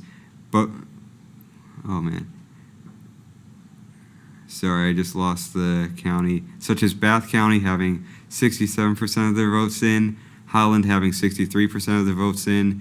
So we're beginning to start to see many counties having the majority of their votes counted, and we'll probably have a definitive answer in individual counties pretty soon. Yeah, definitely pretty soon. I just look forward to seeing everything because it can change all the time. And it is changing all the time. So it's just, you gotta keep watching it and vote for what you believe in, and because there's a lot of important elections today. Obviously today's election day, but there's a lot of important elections going on that people are really taking an interest in. Like we said earlier, the New York City election, because it's such a huge city, which we said earlier. Huge budget, there's urban issues like housing, and because we talk about housing and the issue of homelessness here in Pittsburgh, and I described it as like, oh, it's a city, it's going to be an issue. But Pittsburgh is not a city like New York. New York City is huge. Like, you can take the issues here in Pittsburgh and you can multiply it, because it's still extremely important to talk about here in Pittsburgh, but just taking on that role of the mayor of New York City and taking in that budgeting issue and the housing issue and the homelessness issue, it's just gonna be like here in Pittsburgh or in Philadelphia and big cities like that, but so much bigger and so much more difficult to like handle and work with. So it's definitely a big thing that people are going to be, especially with there being 3 candidates. It's another really interesting thing about the New York election. They do have an independent candidate, Andrew Cuomo. He was a Democratic governor, but now he's independent, which I find really interesting. I always find it really interesting when people switch their political parties for an election. I just find it interesting. That's it. Yeah. Like Tony Marino, like we said earlier, he did run for Pittsburgh mayor as a Democrat before and lost to the current mayor, and now he's running again as a Republican. So we'll see how that works out for him this time, I guess. Yeah, I also believe that this is a very politically charged, for lack of a better word, election. There's a lot of very pressing issues, such as the issue of undocumented immigrants and ICE coming into towns, and also the issue of affordability, the issue of a lot of minorities and feeling safe there, such as the issue with the Jewish and Muslim communities of New York City. I feel like a lot of people a lot of people are putting their faith into the mayoral candidates that they'll have a big change with a lot of the elections, the New York election, the Pittsburgh election over here, and the Virginia election. And the Virginia elections that are still being counted right now. This is a very important election for a lot of people because there are a lot of pressing issues that could be, the policies on them could be subject to change due to who gets elected. And the races are still very close, as you can see on the screen. Jay Jones has just a 0.8% lead with 50.2% of the votes, as opposed to Chase Mayari's 49.4% of the votes. So keep a watch out for that. There's only 27% of the votes that are being counted, so it'll obviously be subject to change as the night goes on.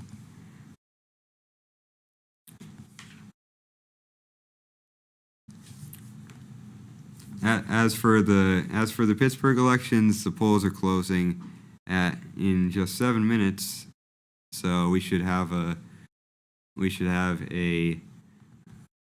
idea of who's leading the polls pretty soon, as votes start being counted right at 8 o'clock. And right at 8 o'clock, Ken Gormley will be on to talk about the election. Yeah.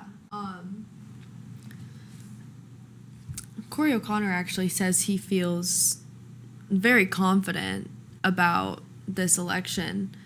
He was quoted in a CBS article. He said, "I feel pretty confident that we got our message across to a lot of people over a year-long plus campaign at this point." So he's showing the confidence in the election, and we'll just have to see how his over a year-long campaign has, where it gets him and how the future of Pittsburgh's going to look from here on out. But both candidates do show a good concern for the people that live here, the citizens of Pittsburgh, the people that live in Pittsburgh, anybody who here in Pittsburgh, they're concerned for your safety and well-being. And I feel like it's kind of pretty lucky to have people that, I guess, care. I mean, what a horrible way to put it, but obviously it's important to have people care, especially when they're in a position like mayor of the city. It's just very relieving. Again, I've said that numerous times, but it is. Yeah, it's important to care about safety, and obviously public safety was a big thing in both campaigns, but especially Tony Moreno's campaign. He advocated for higher policing, and it kind of coincides with his career as a police officer. He served for 24 years and also was in the Army, so it's a very key issue for him. Yeah, we've mentioned it's very, personal to him, so I guess you could see that really translating into care and action he could take in that area. That would be extremely important. And O'Connor definitely talked about public safety as well. Moreno found his viewpoints soft, I believe he mentioned, but the thought is still there. He wants to fund public safety. I know you mentioned earlier, I forgot when it was, someone was talking about including social workers, to take some of a load off of law enforcement. That was also something that Corey O'Connor was planning on doing. Yeah, I think public safety is a big thing for both of the candidates. I feel like the main difference is just how they plan to fight the problems in Pittsburgh with safety and what they plan to do to help increase the safety. So, and I think that's a lot of where these candidates kind of diverge and have differing viewpoints, because obviously they know there's a problem, and this is kind of the same thing for a lot of the elections all across the U.S. Everyone knows that every one of the candidates knows that there's like a problem with the safety, with the economy, but they just have different ideas of like what they should do to solve it. Yeah, like you said, you're gonna see that pretty much anywhere. And it's like that for a lot of issues that they're talking about. It's kind of like the issues are there, the issues are relevant, and they have plans of going about those issues, but it's just a matter of the way of going about them, and it really just, it can kind of change a lot of things, and they both have their ideals. I'm interested to see how this election goes. I'm looking forward to seeing it because obviously we're here in the city that they're voting for, so it takes a toll on everyone. And you can say, oh, politics don't matter to me, but in reality they do, and they always will, as long as you are alive, pretty much, as long as you're here. It doesn't matter if it's presidential, it doesn't matter if it's mayoral, if it's senator, anything, it's going to matter. Like, somehow, in some way, an election is gonna affect you, it's gonna affect your life, it's gonna affect the people around you. So it's really important to, like, care about what you're voting for and what the election is, like, because politics will always matter to you, whether or not you presently think about them, they'll still matter. So I would say go vote, but you have 2 minutes, and I don't know how fast anybody is. Yeah, so we have 2 minutes until the Pennsylvania ballots are closed. So we are getting closer and closer to starting to see some results from this election. And again, I'm extremely excited to see how this goes and where the people of Pittsburgh are leaning. Very excited because, again, big component when it comes to the future of the city and any city. Like, it's the same anywhere. It doesn't matter if you're in a big city or you're in a little county. It's still gonna matter. So, cutting it close. We got a minute. Yeah, so pretty much it. The candidates have their values, just their ways of going about them. Yeah, it's coming close to seeing some results. Yeah, we'll have the results pretty soon. As for now, we are going to go on break, and when you see us next, well, you won't see us next, but you will see President Ken Gormley giving his insight on the election right after this. See you guys.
Hi, and thank you all for joining me here tonight. We have an interview right now with President Ken Gormley of Duquesne University. He's here with us tonight. Why, hello, Morgan. How are you doing? Good. Thank you so much for joining us. Are you excited to do your election night coverage? Yes, we're just getting started. We have a long night ahead of us. So what do you want to talk about? Let's talk a little bit about kind of the retention elections. So can you just kind of tell us about really what the retention election is and what they're supposed to evaluate? Yeah, I'm glad you're talking about that because it's something that's really troubled me that I think a lot of voters have been kind of misled a little bit about this. So the way the Pennsylvania Constitution has been set up, there have been all different ways over the 250 years of the Pennsylvania Constitution where judges and justices were selected. Sometimes it's by political election, sometimes not. But ever since 1968, when the Constitution was redone, it was set up to not have political based elections of judges. They were supposed to be removed from politics. And so the first time around, yes, election of judges would be based upon running as a Democrat or Republican, although sometimes they run as both. But after that, after you're elected the first time on the Supreme Court of Pennsylvania and on the other courts, including the trial courts, then you stand for retention election. And I was president of the Bar Association here in Allegheny County. We worked on many of these things. Specifically, the retention election was meant to be, in my view, uh, a fail-safe in case some judge or justice was not doing their sworn duty. If they had some kind of infirmity where they weren't able to do their job, if they had some clear ethical violation that violated their oath of office.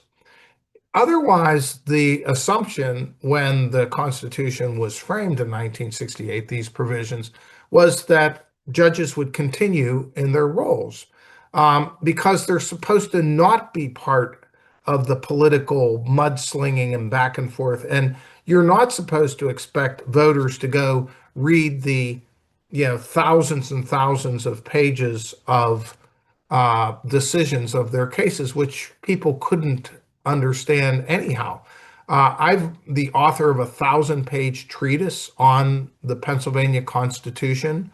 I've been studying the cases of the Pennsylvania Supreme Court for about 40 years now, and I've known virtually every justice on the Pennsylvania Supreme Court for the past 40 years. I can tell you the current Pennsylvania Supreme Court is one of the best, most qualified of any that I have seen in my time. And I talk to judges and courts around the country on this topic because one of my areas of expertise is state constitutional law along with constitutional law. And I always, quite honestly, brag about how strong Pennsylvania Supreme Court is. So it has really troubled me, and I've spoken out on this in a few cases, that there's been an effort directly to politicize this retention election, specifically with respect to the PA Supreme Court justices, in a way that's never happened before. There's only been one justice who's ever not been retained in 50 years. That was Justice Russell Nigro, because he was caught up in a big issue having to do with pay raise increases for judges. But the system is supposed to be removed from politics. You're not supposed to start attacking these justices because you don't like their decision on this issue or that issue. The whole point is they are the referees in our system. They are the people that we put in there so that they don't have to worry about politics. They can call them based upon the facts and the law. And as you know, Morgan, in any case, some people will be unhappy with the outcome. You cannot let politics enter into it, or it ruins and corrupts the whole system that of the judicial branch being the independent branch that protects us. The executive branch, the president, the governor, or the legislative branch in Congress or the state legislature, they are designed in the Constitution to be political creatures, and they can say things about each other and throw mud at each other, and they can force you to address issues politically. That's not supposed to be the case with judges. And why is it that suddenly people are saying, how am I supposed to know whether to vote yes or no on this? Because no one's ever had to think about it before, because you automatically retain these judges and justices so long as they were doing their job. It was not, I don't like their opinion on this topic or that topic. You go down that path and you are destroying a system where we have an independent judiciary, which is the anchor of our system of democracy. I can tell you with confidence that if we were talking about 3 Republican justices on the court, I would say exactly the same thing. And again, I have worked with every one of these justices. Justice Christine Donahue, who is one of the justices on the ballot, is a graduate of our law school, of Duquesne Klein Law School, and has been a preeminent lawyer in our region before being a judge. Justice David Wecht has taught at Duquesne's Thomas Klein Law School, and the Wecht Institute was established by his father at Duquesne University in forensic science and law. And then Kevin Doherty is in Philadelphia. I've done many programs with him and with all of the justices. So to me, unfortunately, there have been some folks who entered this election from the other end of the state who decided to pump a lot of money into it to try to turn this into a political referendum, confuse voters by saying it had something to do with term limits. And this has nothing to do with term limits. And incidentally, there's a whole bunch of other judges, if you voted today. See, I have my I voted sticker here. But most of the other judges in the Court of Common Pleas or in the other courts, there's no issue at all about, because they aren't getting zeroed in on because of the politics of it. The PA Supreme Court, this group has decided if we want to try to manipulate how events may happen in 2026 or 2028, we need to change the composition of the court. And so that's a longer answer, but I think it's really important for viewers to understand that there's nothing wrong with you if you don't know what opinions these justices have written for the last 10 years. No human being could expect it to do that instead of some crazy constitutional law expert like me who writes books on it and has to read all these opinions.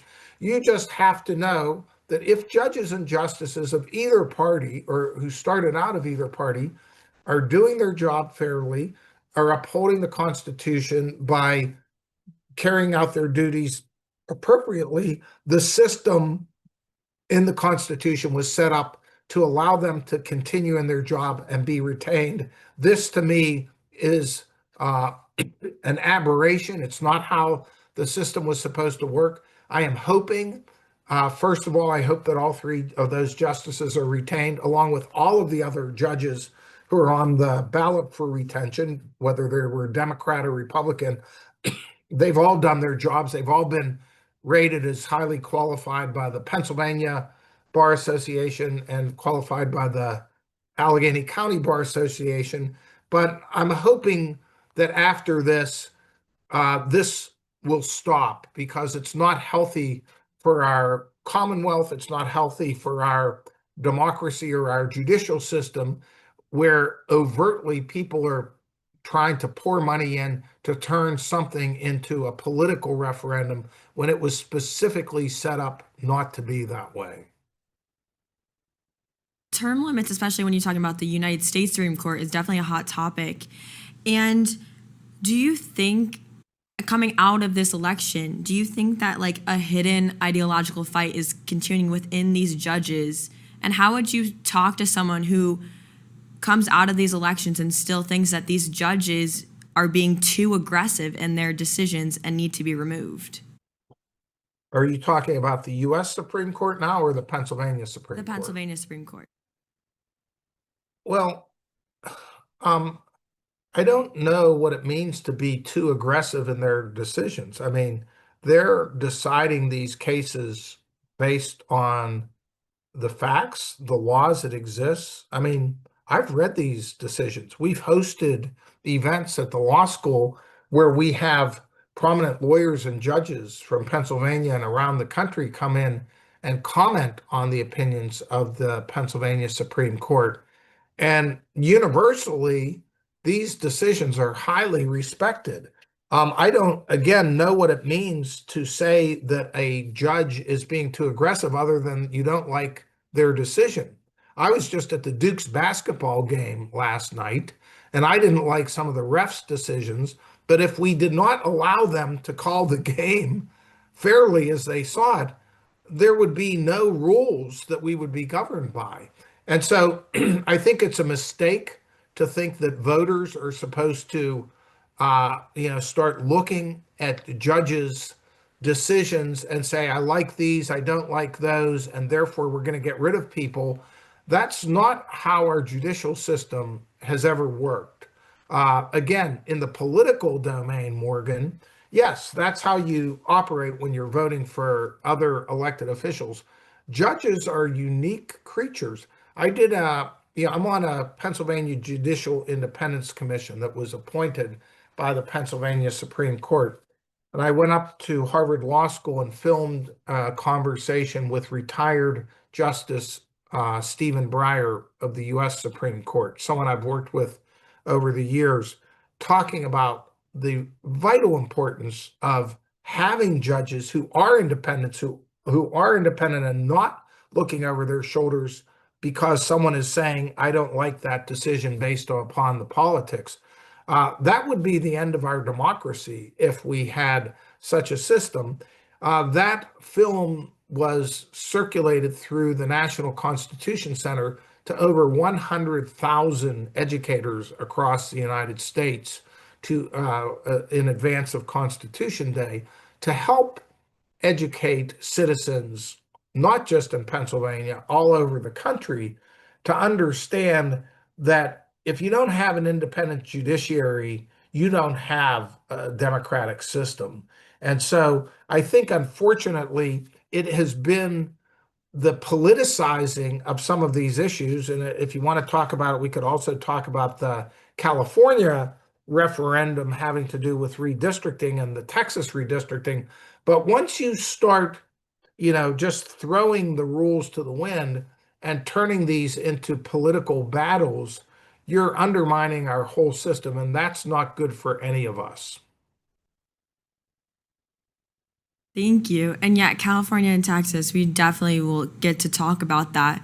But before that, what would you say to those, you've done so much research and you're really in the field and you're very knowledgeable about this topic, but what would you say to your everyday citizens who hit the polls today who may have voted no because they truly don't understand? How would you suggest to people to get educated about this topic?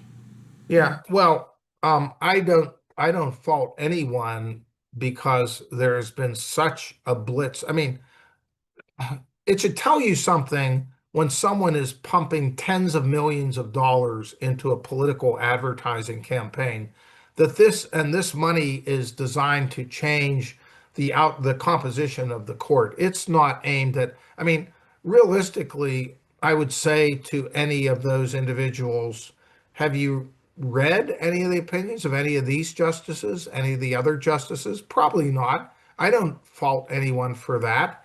But there's a reason we've never had this conversation before, and that is the system isn't built to have you reading those decisions. The system isn't built to have you analyzing whether you approve of a justice's decisions because you like the outcome. Judges are not supposed to be hired to reach a particular outcome that you find politically palatable one way or the other. They're hired to take an oath on the Constitution, look at the law, look at the precedent and then apply the facts to that and make decisions. I can tell you in all of my years of, I've now been a lawyer for 45 years and have worked in this area for much of my career. Every really good lawyer and judge I know around the country, I don't care if they were a Democrat, a Republican, an independent, agree on this key point that politics should not be allowed to be injected. And so I would say it's not the fault of the voters at all, Morgan. I think that these ad campaigns have kind of tilted and confused people. The fault is with the people who decided to do this and try to get away with it. Fortunately, I think the bar associations have spoken up. I think there have been a lot of citizen groups trying to educate individuals. But I do think ultimately, I can tell you what Justice Breyer said in our conversation, and that is it all starts in our high schools, in our universities, making sure that people truly understand how our system of government works and how the judicial branch is different than the other two. And you do not want these judges and justices sitting around being forced to do TV campaigns like they were forced to do here to try to hold on to their positions. That's not how this system was set up. It's a distortion of how it was set up. And I'm hoping if it fails this time, which I'm hoping it does, that will be the end of it and we'll go back to normalcy, which is if in the rare case a justice falls down on their duties and is no longer qualified or neutral in their job, they should be removed. Other than that, there's a presumption that they continue to do their work, and we do not judge them based upon whether we like the outcomes of cases. Thank you. And now let's talk a little bit about the California referendum. Can you kind of just explain a little bit as an overview what exactly it is? Yeah, well, let me go backward because it relates to action taken in Texas having to do with redistricting. So unfortunately, I know too much about this area too, and I won't try to bore you with all of it. I was in the early 1990s the executive director of the Pennsylvania Reapportionment Commission. So I lived and breathed redistricting and reapportionment. We were the ones who ended up drawing the maps to create the state legislative Senate and House districts in Pennsylvania at the time. And so I learned a lot about reapportionment legislation. And also I wrote the biography of Archibald Cox, one of the great constitutional lawyers of the 20th century, who argued Baker v. Carr and the famous redistricting cases in the US Supreme Court. So I again know too much about this and could talk for hours about it. However, in Texas, because President Trump kind of issued a directive to Texas that they should redistrict themselves prematurely 5 years before the next census when they're called upon to do that, all of a sudden they did something that's never happened again before in our country, politicizing this redistricting process in a way that suddenly you're jumping the gun and redistricting not in every 10 years, which their constitution requires, but in the interim halfway through that before there's any new data to do that with, just to try to create more, in that case, Republican seats. I wrote an opinion piece for the Pittsburgh Post-Gazette arguing that that was a big mistake, that it actually was totally contrary to the notion of one person, one vote that underlies our constitutional guarantees having to do with the right to vote. You have to understand, Morgan, when it comes to redistricting, there is a specific provision in the United States Constitution that provides for a decennial census. That's every 10 years, basically on the even numbers, like in 2030 will be the next one will start.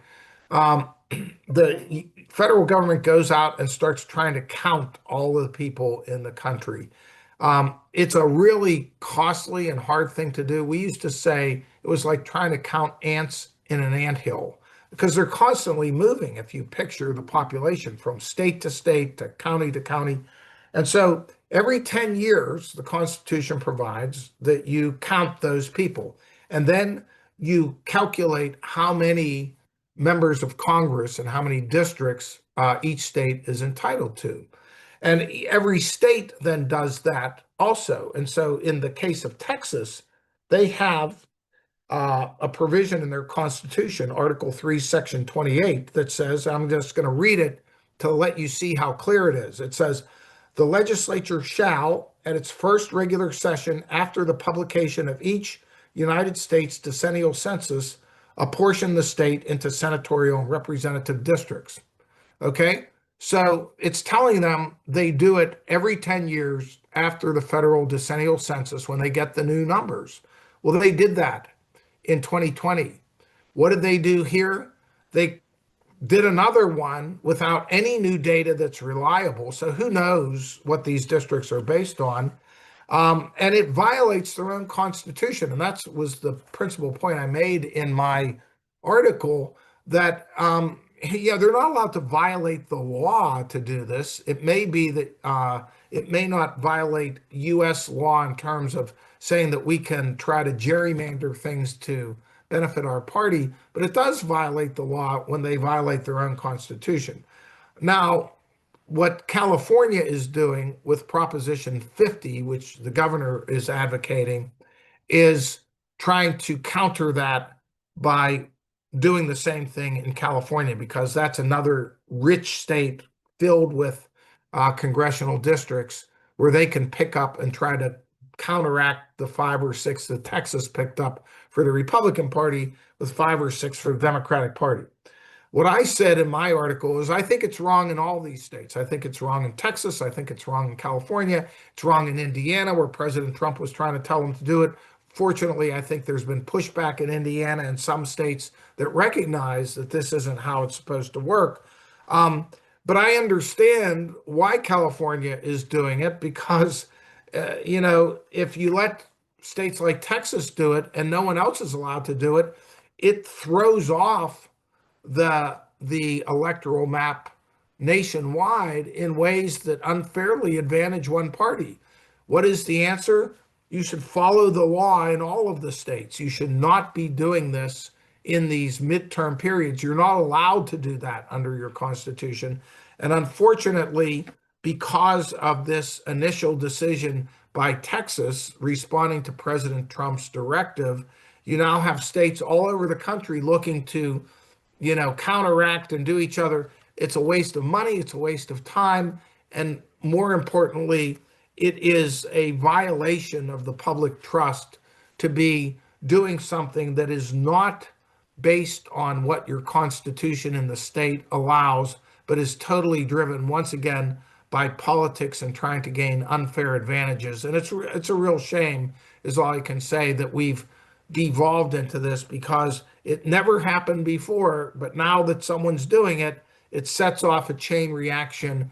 And hopefully, if it sort of ends up neutral after all of the moving parts are done, I'm hoping, as with the attacks on retention election, judicial elections, that this will go by the wayside, because it's an aberration. It's never been done before, and it's not a good thing for our democracy. Thank you. And I know that Governor Gavin Newsom really has put it out there that he is very much trying to defeat Trump at every step of the way.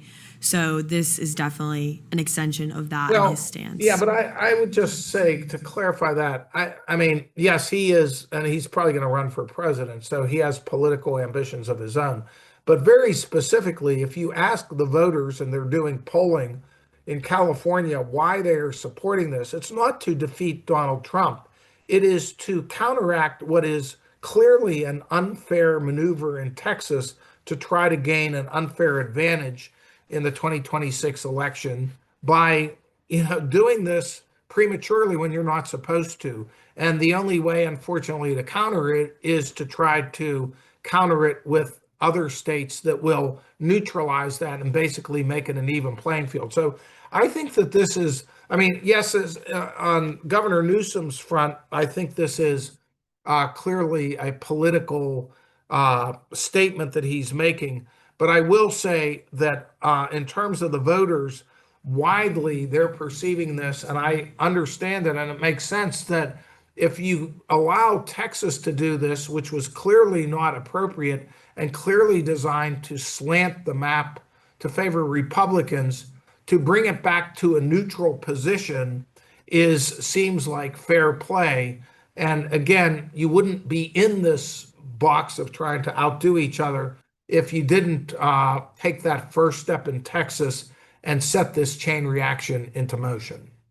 All right. And before we move on, I am going to ask you to check your phone. I think you have a message. Oh, yes. I see that Dawn Ma, our super duper director of the Center for Emerging and Innovative Media there, has let me know that Corey O'Connor has been called officially as mayor, our next mayor of the city of Pittsburgh. So I'd like to congratulate Corey as the mayor-elect. Many of you know he is a 2007 graduate of Duquesne. He was in the School of Education, has been very active in city government and a real leader. His father was mayor, a longtime city council member, and then mayor, whose life was sadly cut short by a untimely death of unanticipated disease. I got to know him, fortunately, a little bit. He was a fabulous person. This would be a really proud day for his dad, who was a beloved figure in Pittsburgh. But, I did a little looking here, Morgan, and we've had about 60 mayors in Pittsburgh over the course of the past 2 centuries.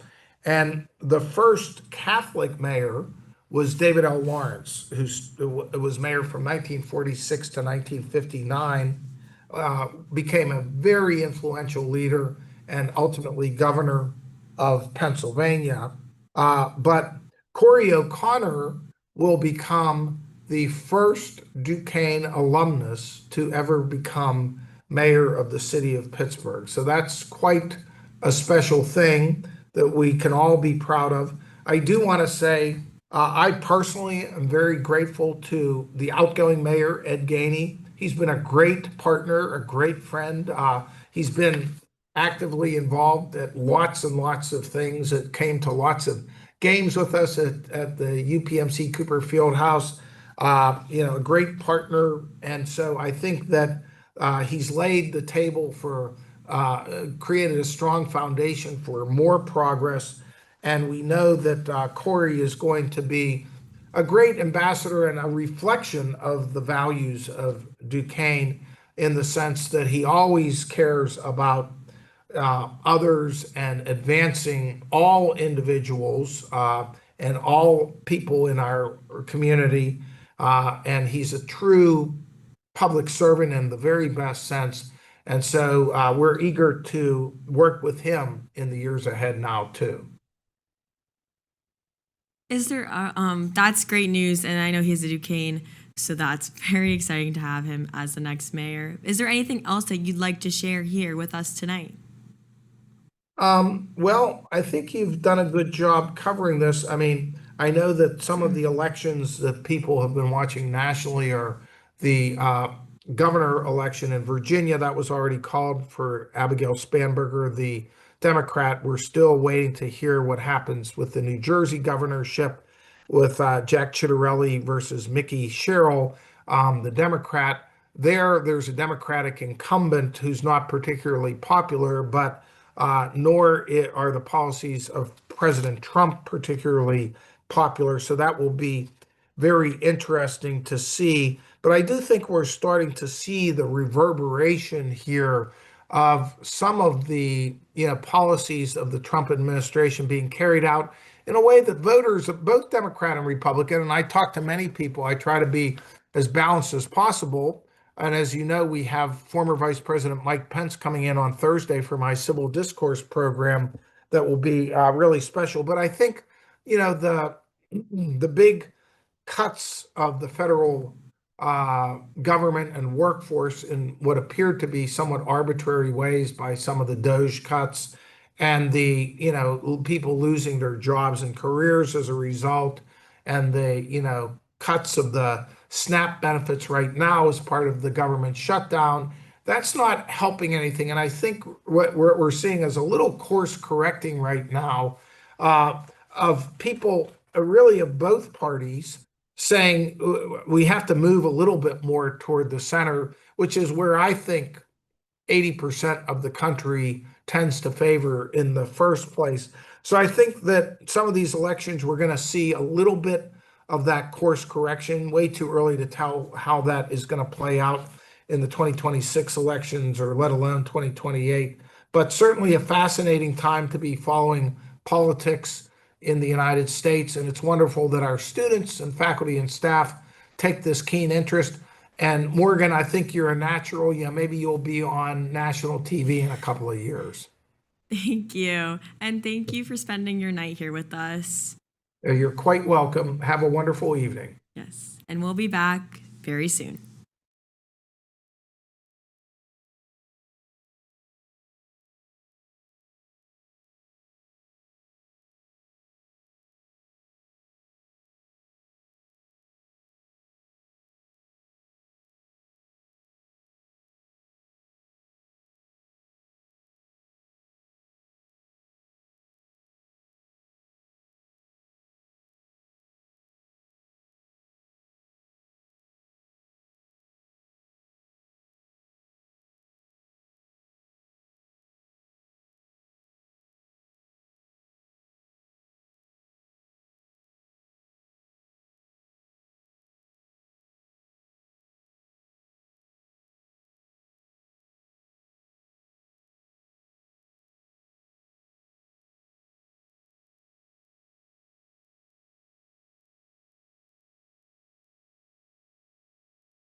Hello, welcome back to Duquesne's election night coverage. I'm Betsy Bodwin. I'm Brendan Doherty, and a lot of results coming in, a lot of numbers. Yeah.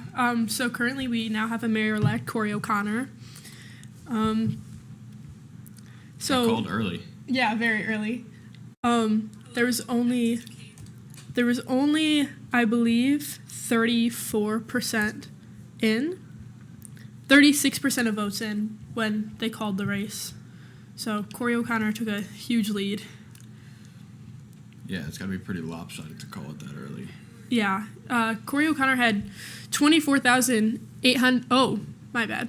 Corey O'Connor had 22,700 votes, while Tony Moreno had 1,931. And so that's a pretty big gap. Yeah, there. pretty big gap. There's no reason not to call it. Mm-hmm. And then going to the Supreme Court, the retention of Christine Donahue currently, we have 97,998 votes for yes and 22,035 votes for no. And then retention of Kevin M. Doherty. 97,000 for yes, 97,589, and 2,266 votes for no. So looking good for him. And David Wecht, 99,250 for yes, and 21,404 for no. And then the Pittsburgh member of... We're going live to Caitlin Hughes from the Republican Watch Party.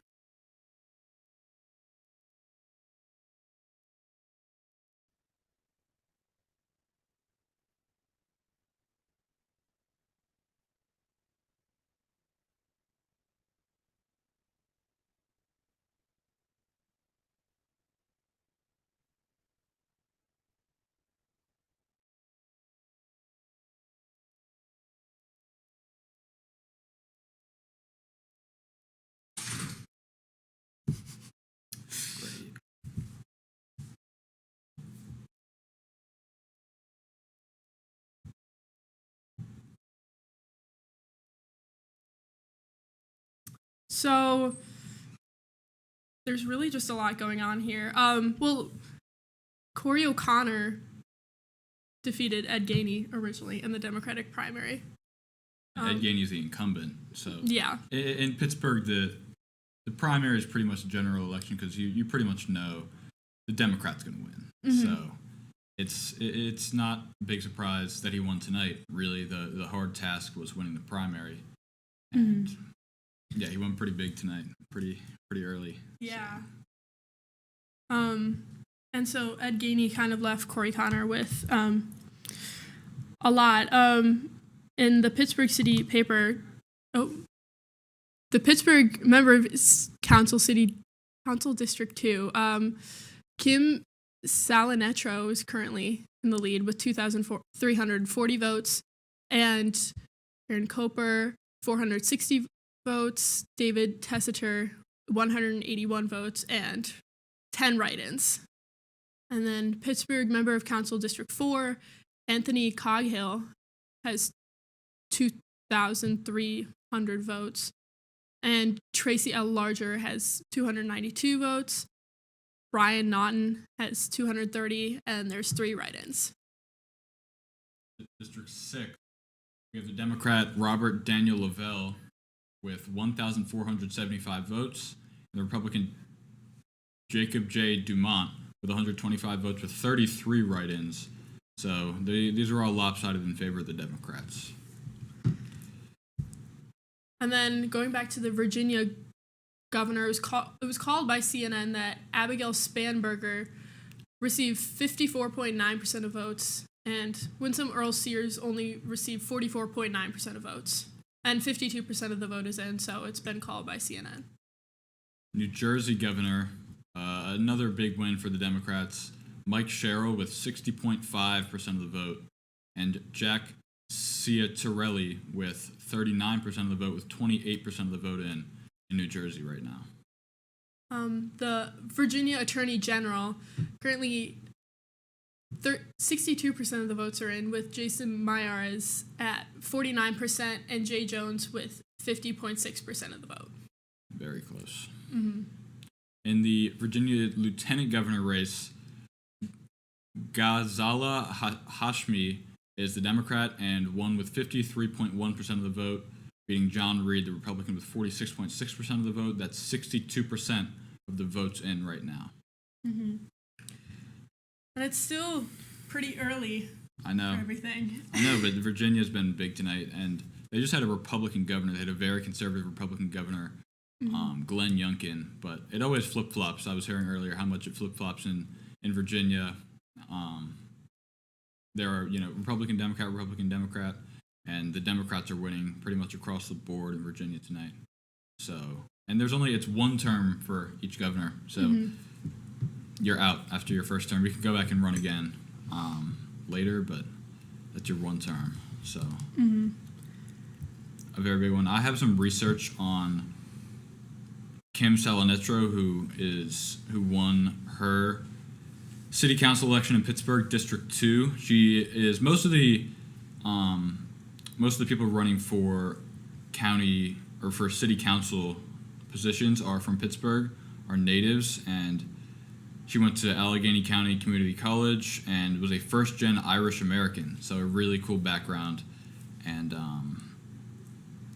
graduate of West Virginia University as well, that was her opponent, was a graduate of West Virginia University, but she's worked for the outgoing Council 2 district member Teresa Cale Smith for 16 years, so that just shows a lot of these areas in Pittsburgh are really happy with their current Democratic representatives, and that was a great, that was a very clear representation of that, as well as Anthony Coghill and Robert Lavelle. Really, just they're sweeping through these council elections. The Democrats are, and that's not much of a surprise.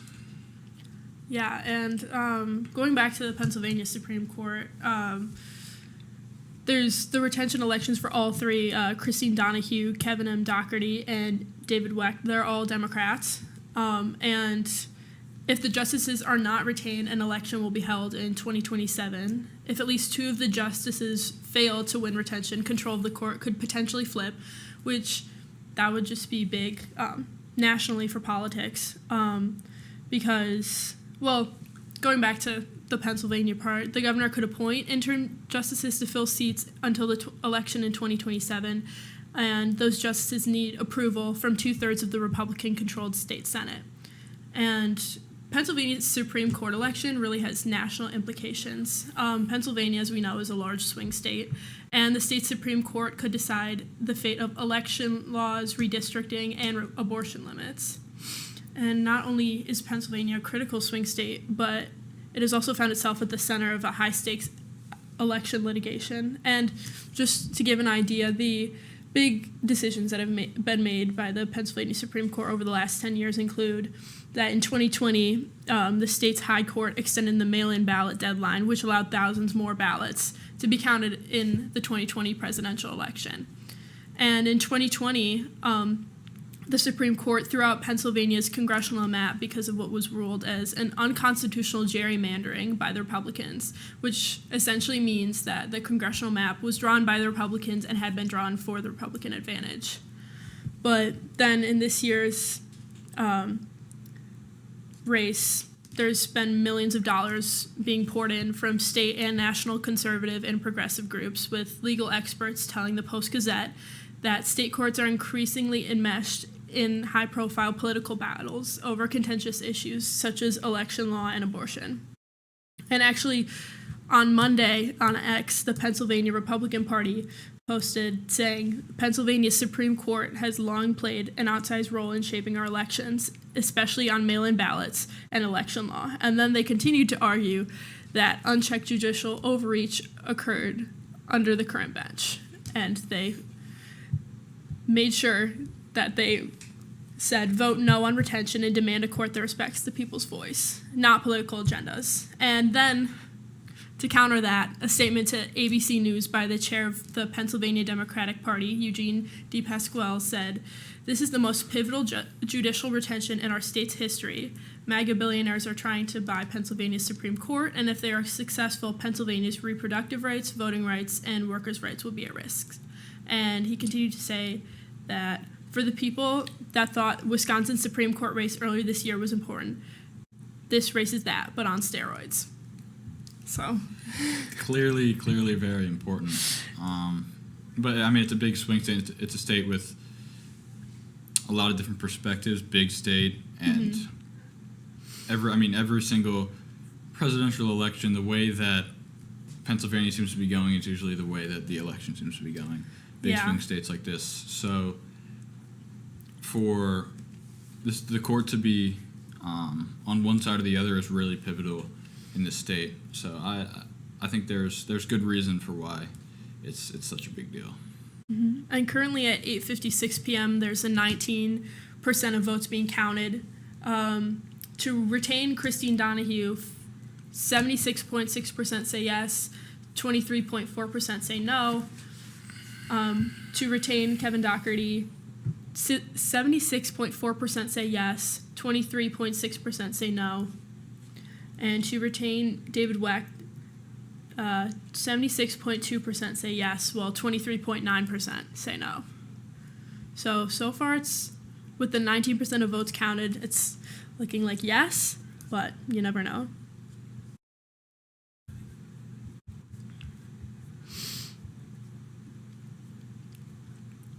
The retention of Christine Donahue, the vote is also very lopsided. 109,231 votes in favor of yes and 27,194 votes of no. Still some time to go, but looking really good for her. Mm-hmm. The retention of Kevin Doherty, 108,782 say yes, while 27,420 say no. David Wecht, 110,537 in favor of yes, and 26,515 say no.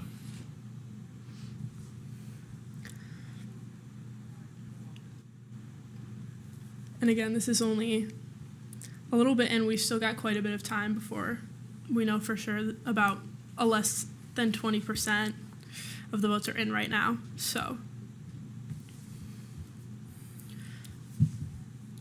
and overall, just to recap, the retention election basically means that people are asked to vote yes or no as to whether each justice receives another 10-year term. If they vote yes, they want to keep the justice. If they vote no, they want to replace them. And they're all doing well right now. Yeah, and in Pennsylvania, Supreme Court justices are elected in 10-year terms, and currently only one justice has ever lost a retention vote, and that was almost 20 years ago. So very unusual. Are there term limits? Do we know? There's no term limits for the courts, but there's an age limit. So if reelected, Justice Donahue must retire in 2027 when she reaches the age of 75. 75 is the cutoff? Yes. That makes sense. Mm-hmm. And the Democrats currently hold a 5-2 majority on the state Supreme Court, but Republicans obviously have campaigned to get rid of the 3 Democrats. So yeah, that's what we were just saying. And some people feel like that's trying to be bought. That's trying to be almost purchased. But it doesn't look like that's working. Yeah. So it's been a successful night for all of them. Mm-hmm.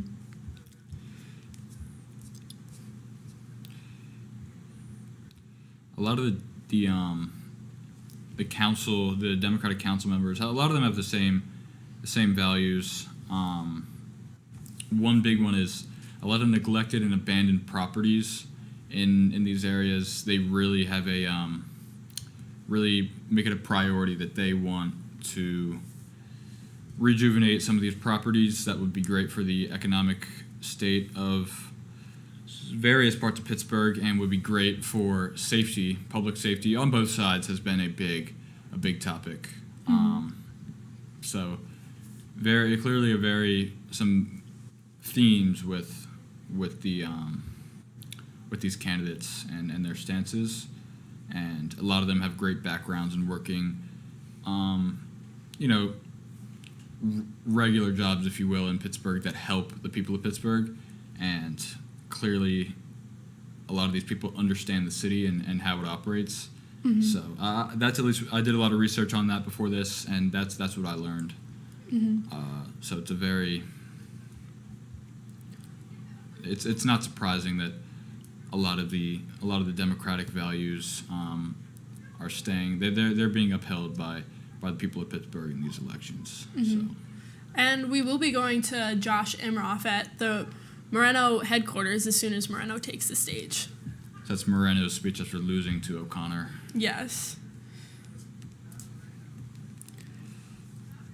And O'Connor really just defeated everybody, got rid of Ed Gainey in the Democratic primary. Definitely. Mm-hmm. And now we're going live to Josh Imroff at the O'Connor HQ.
Thank you, Pittsburgh.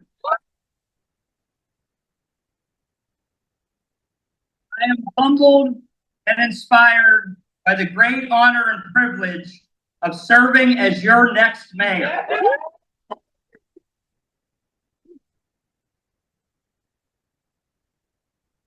I want to thank my partner through this journey. Wouldn't have happened without her. My wife, Katie.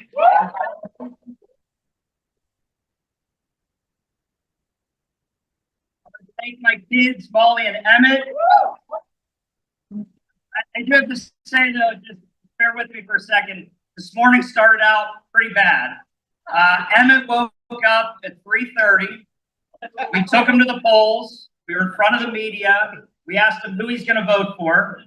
And of course, his answer was grandma. So we've lost the youth vote today. I don't know if that's a good thing or a bad thing. My sister and her husband Dave, my sister Heidi.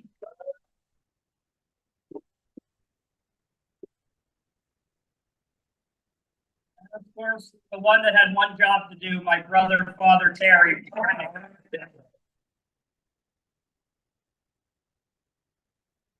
And there are obviously two people that I tried,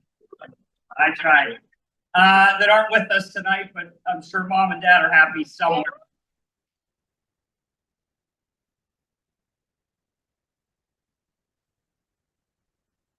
I would like to thank all of the elected officials who supported us that are here tonight.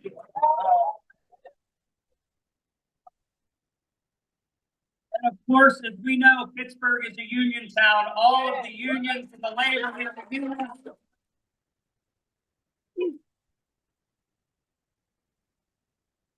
To my campaign staff who made this happen. I'm grateful for the work that they did. They're amongst everybody here and the sacrifices that they made to get this done. And I want to thank you, the people of Pittsburgh. This victory belongs to you. No matter who you supported tonight, we are united in the fight for a safer, more transparent, and more robust city. Amen. Thank you. I want to thank Tony Marino for his eagerness to run this fall, and we saw him a couple times. So thank you, Tony, for your willingness to run in the fall. But this campaign was built by working Pittsburghers who gave whatever they could to our cause. It grew in strength and enthusiasm, from knocking on doors to making calls to hosting coffees at your house. It would not have happened with all of our volunteers, and I thank each and every one of you.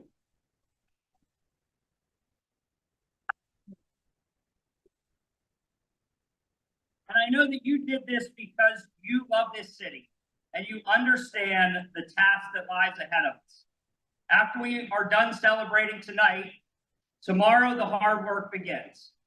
The road that we will travel is long and steeply uphill, but I promise you this, I will be honest and transparent about the challenges that we face.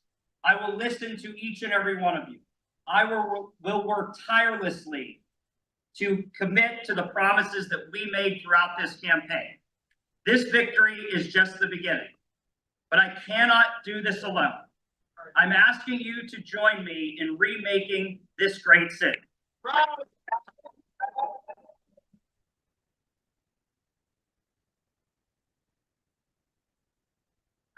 You to engage with our team over the next few weeks to share your thoughts and your visions for what our city should look like. This is our moment, Pittsburgh. We must seize this moment to create opportunities for our kids, to prioritize safety in our neighborhoods, to facilitate responsible development, to create jobs and opportunities for each and every Pittsburgher, to assist and encourage businesses of all types, and to develop housing for everyone in the city.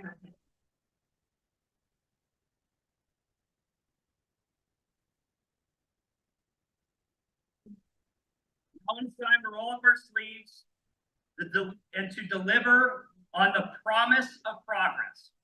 It is time for us to believe in each other and believe in our city again. I am humbled by your faith in me to bring accountable leadership to Pittsburgh. I want to thank you for this opportunity to serve the city that we all love. Thank you very much.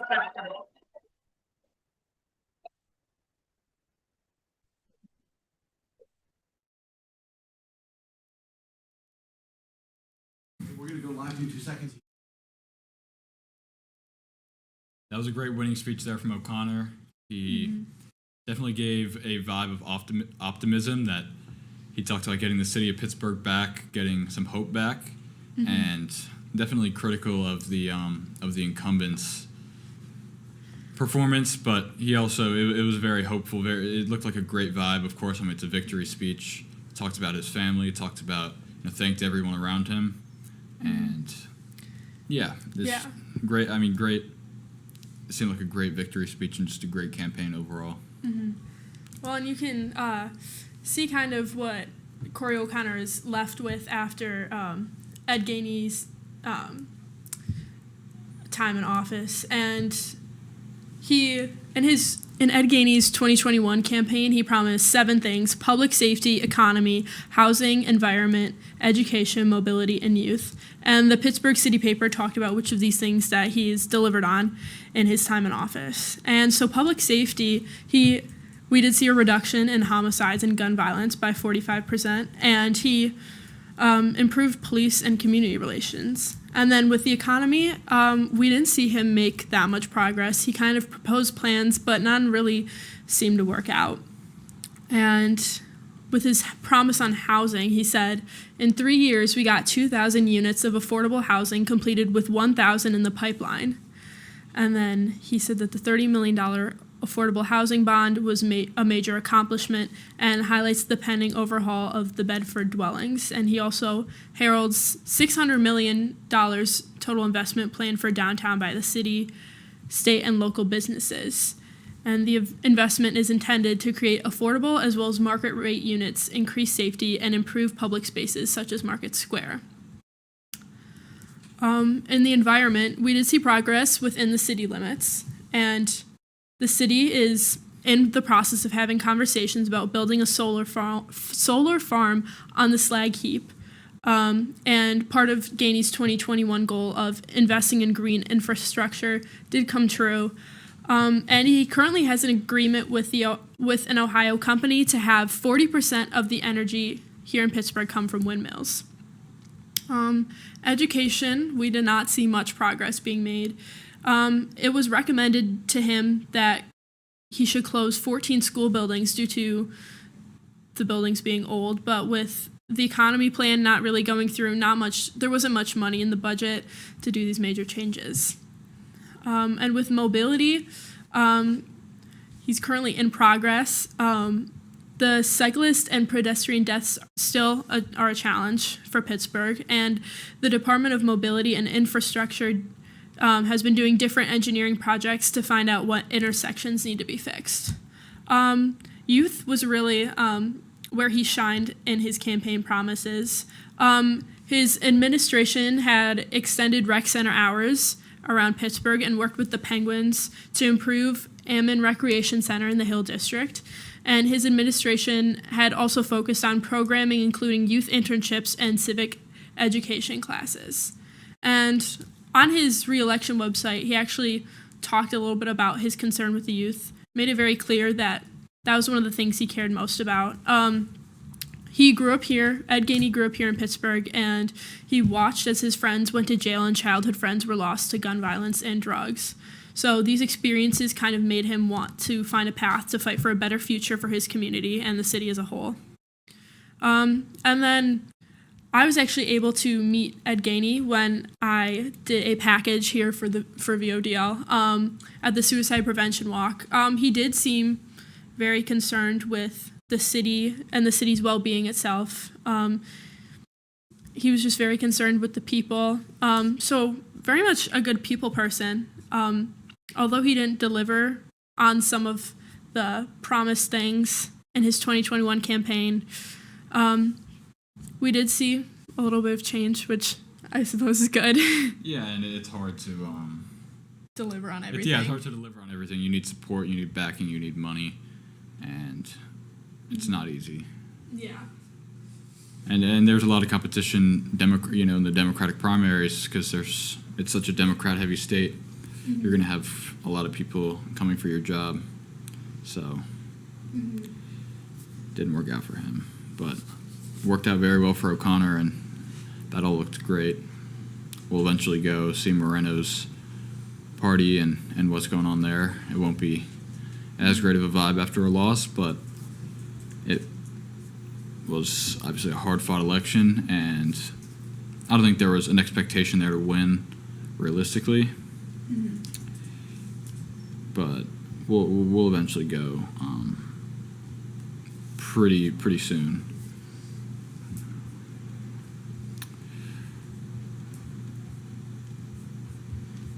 And I think when you talked about what's our incumbent's name? Ed Gainey. Gainey, yeah. You talked about his friends had experienced gun violence and a lot of different things that opened his eyes a lot. I feel like that being relatable to your voters is very important. When I did on my city council research, a lot of these people have worked various jobs in Pittsburgh, some even jobs that are very relatable, very normal, if you will, that many people in Pittsburgh can relate to. And I think that was a way that he could relate, and I think that's why he won in the first place. But a lot of these people are local, a lot of these people can relate, and I think his empty promises probably are the reason why he wasn't able to retain his seat. Mm-hmm.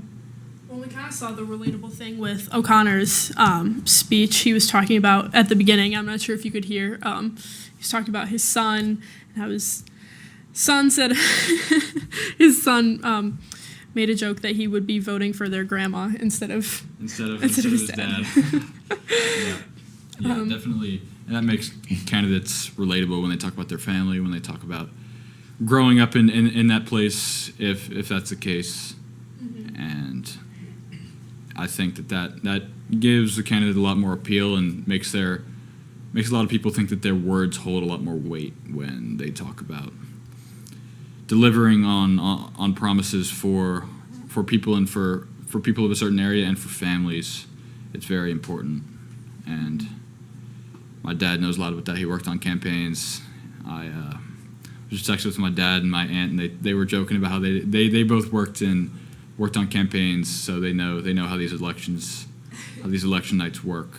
Right. And that's something that relatability from candidates is something that's very important, and that's something that I think a lot of the candidates in Pittsburgh are thriving on, and really everywhere, especially when it's hard to relate to presidential candidates, but it's a lot easier to relate to local candidates who really know the area, who really knows particular places. And I think that clearly O'Connor's campaign knocked it out of the park here and was really successful. Mm-hmm.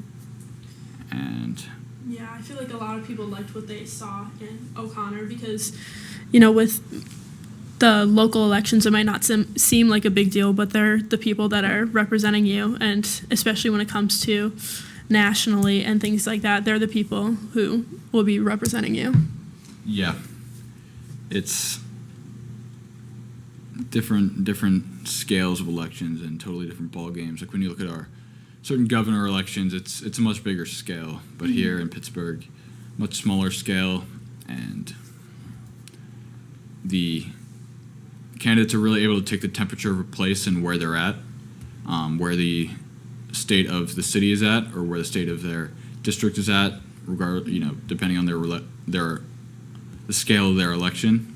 And I think you talked about how Gainey really had concern for the people of Pittsburgh, but I think so did the other candidates, and I think it's really about being able to relate to the people and speak to their needs. And when you don't follow through on your promises, it's really hard to win because people want change. And I think in the city of Pittsburgh, especially in recent years, there's been really a push for change. So I think that a lot of people have a lot of hope in O'Connor, clearly, to deliver on that, to deliver some change for various issues. Mm-hmm.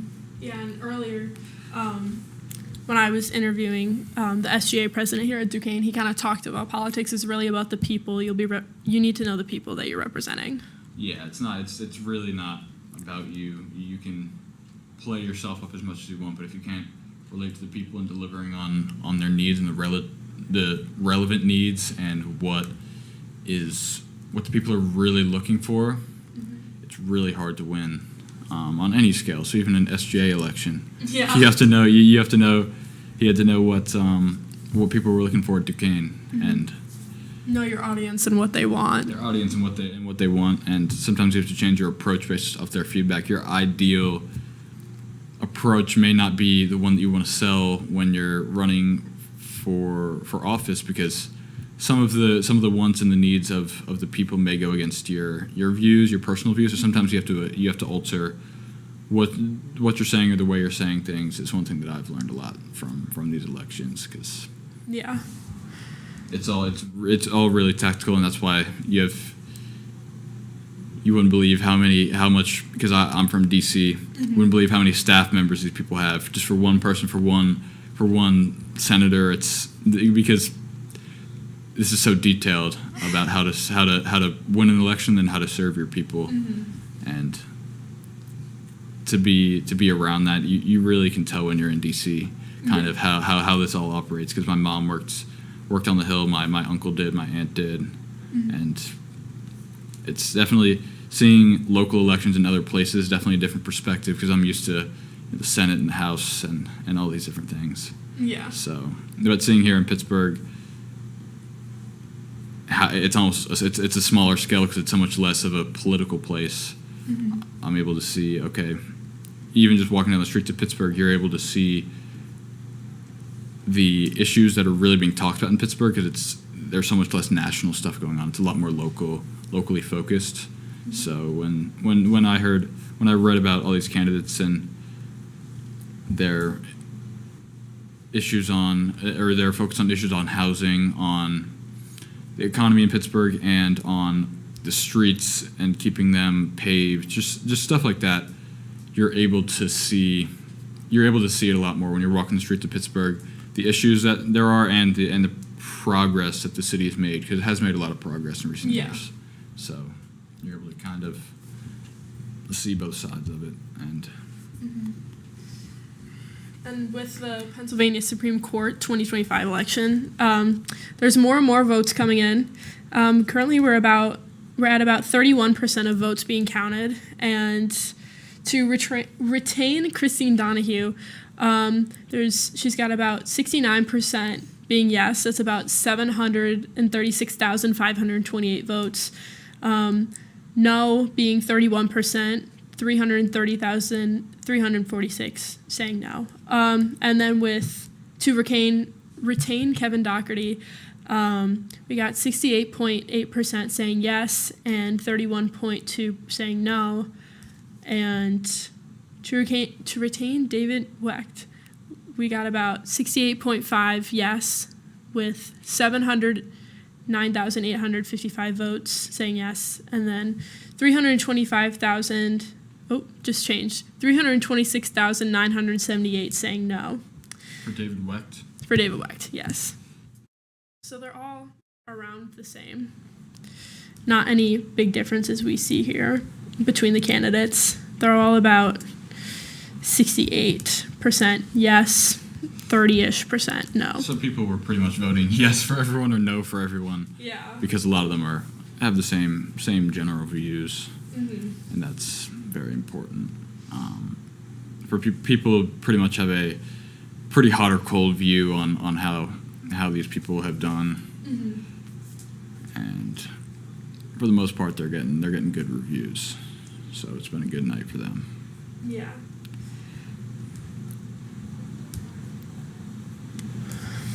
And then earlier, being reported by the Pittsburgh Post-Gazette, voting was extended in Chester County after a mishap. Chester County Voter Services plans to conduct a formal review into how third-party and independent registered voters were not included in poll books sent to all polling locations. So the county, in a news release Tuesday, said it will take action to ensure this error does not occur again. And shortly after 6 p.m., state and county officials announced that polls throughout the county would remain open until 10 p.m. The extension of voting hours was approved by a judge, the county said. Those entering the line between 8 p.m. and 10 p.m. will vote by provisional ballot, officials said. Earlier Thursday, Chester County Voter Services reported that all precincts received poll books that omitted names of registered third-party voters. While it announced that it was immediately delivering supplemental poll books to precincts, such voters in the meantime had to vote with provisional ballots. The counting of provisional ballots could mean delays in calling tight races. Based on the state's voter registration statistics as of Monday, Chester County has more than 56,000 voters registered with no party affiliation and more than 18,000 registered with a party other than Republican or Democrat. Definitely good that they've reacted to this really well, extending the voting hours. Everyone from 8 to 10 voting by provisional ballot. Clearly, they have prepared themselves for their mishap, just for possible mishaps. And third-party and independent registered voters were not included in the poll books. That's a pretty big mess up, because there are a lot of third-party voters. I think third-party voters are actually becoming a bigger thing because both sides, Republican and Democrat, have gotten so polarizing so far one side or the other, that I think a lot of people are registering independent, especially in Pennsylvania, where a lot of people tend not to identify with one side. That's why every year or every election, it seems like Pennsylvania's going red one year, it's going blue the next year or the next election, and it's important that I'm happy that they extended that. Yeah, and Chester County is, I believe, right outside of Philly, so Across the state, but across the still, state. yeah, still very, but that's still a very important thing to have people over there vote, and because throughout Pennsylvania you have a lot of divide in certain areas, so these elections are really important because these all change kind of the direction of the state, and whether it's going a conservative or a liberal direction, and more than 56,000 voters registered with no party affiliation, and 18,000 registered with a party other than Republican or Democrats. That in Chester County, I mean, that's a total of 74,000 people. That's not a small number. That can really make or break an election if they choose to vote for third-party candidates. So it really can. They can take a lot of votes from the Republicans and the Democrats. So I think it's very important. I think they did a really good job of handling this, though, because you see a lot of bad handling of election mishaps in various different places. Yeah. So. And we've currently got New Jersey governor, New York City mayor, and Virginia attorney general updates. So with the New Jersey governor, Mike Sherrill has 56.6% of the votes, and Jack Ciattarelli at 42.9%, and that's 57% of the vote being in. New York City mayor, which is a huge election. Zohran Mamdani, the Democrat, is leading with 50.2% of the vote. The former governor Andrew Cuomo, who's running as an independent, has 40.8% of the vote. And Curtis Silva, the Republican, 8.2% of the vote. And Eric Adams, an independent, with 0.2% of the vote. That's 43% of the votes in thus far. And the Virginia Attorney General, Jason Mayorkas, has about 48% of the vote, while Jay Jones has 51.6%. That's with 72% of the vote being in Virginia. So that could change. Yeah. 3%, 72% in, but they're counting. There are a lot more ballots to count. But Democrats have done really well down there so far tonight. So. And with the Pennsylvania Supreme Court, we've still got about the same numbers. Everybody's at about 67 to 69% yes, and 30-ish% no. So right around the same numbers as before, but now 33% of the votes have been counted. So still a long way to go, but we can pretty much see what's going to happen. Yeah. There's not much of it out there. Yeah.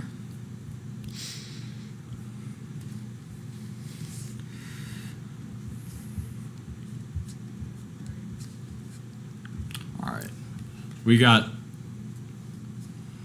There was something on the teleprompter.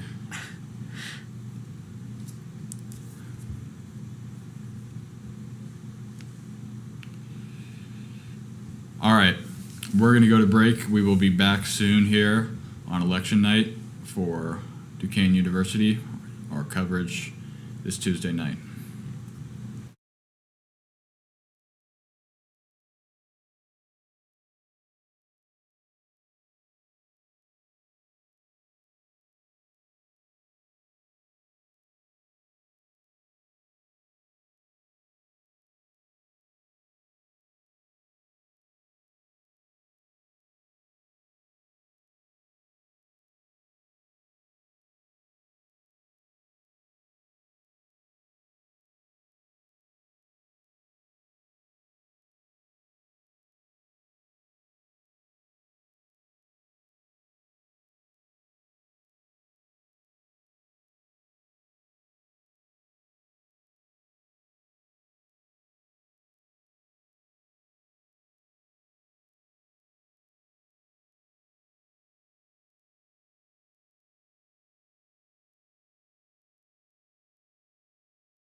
Welcome back. Republican candidate Tony Moreno spoke to the press earlier in the night, and he told them he was expecting a successful election for his campaign. Duke reporter Charlotte Shields Rosie took a video as he came into Moonlight Cafe. Let's go to that now. Because they all want change. It's basic. It's a basic premise. They want change. It's been now 8 years of people saying they want specific changes, and everybody talks about it, but nobody does anything. And that's what I do. I come in, and the change they want is there to be had. There's good reasons for it.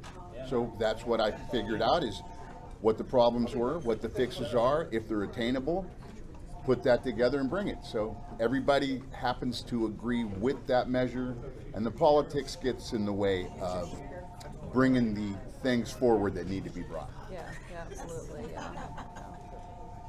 I have a question. How are you feeling right now? I know some people are like, the election's called, some people are like, it's not called. How are you feeling right now? I'm excited. Since they had mail-in voting, this is common. And until we can start moving the Republican Party to mail-in vote, we'll see this. I want to see the numbers come in. You see people coming and leaving their homes and leaving work and taking days off work to come and vote.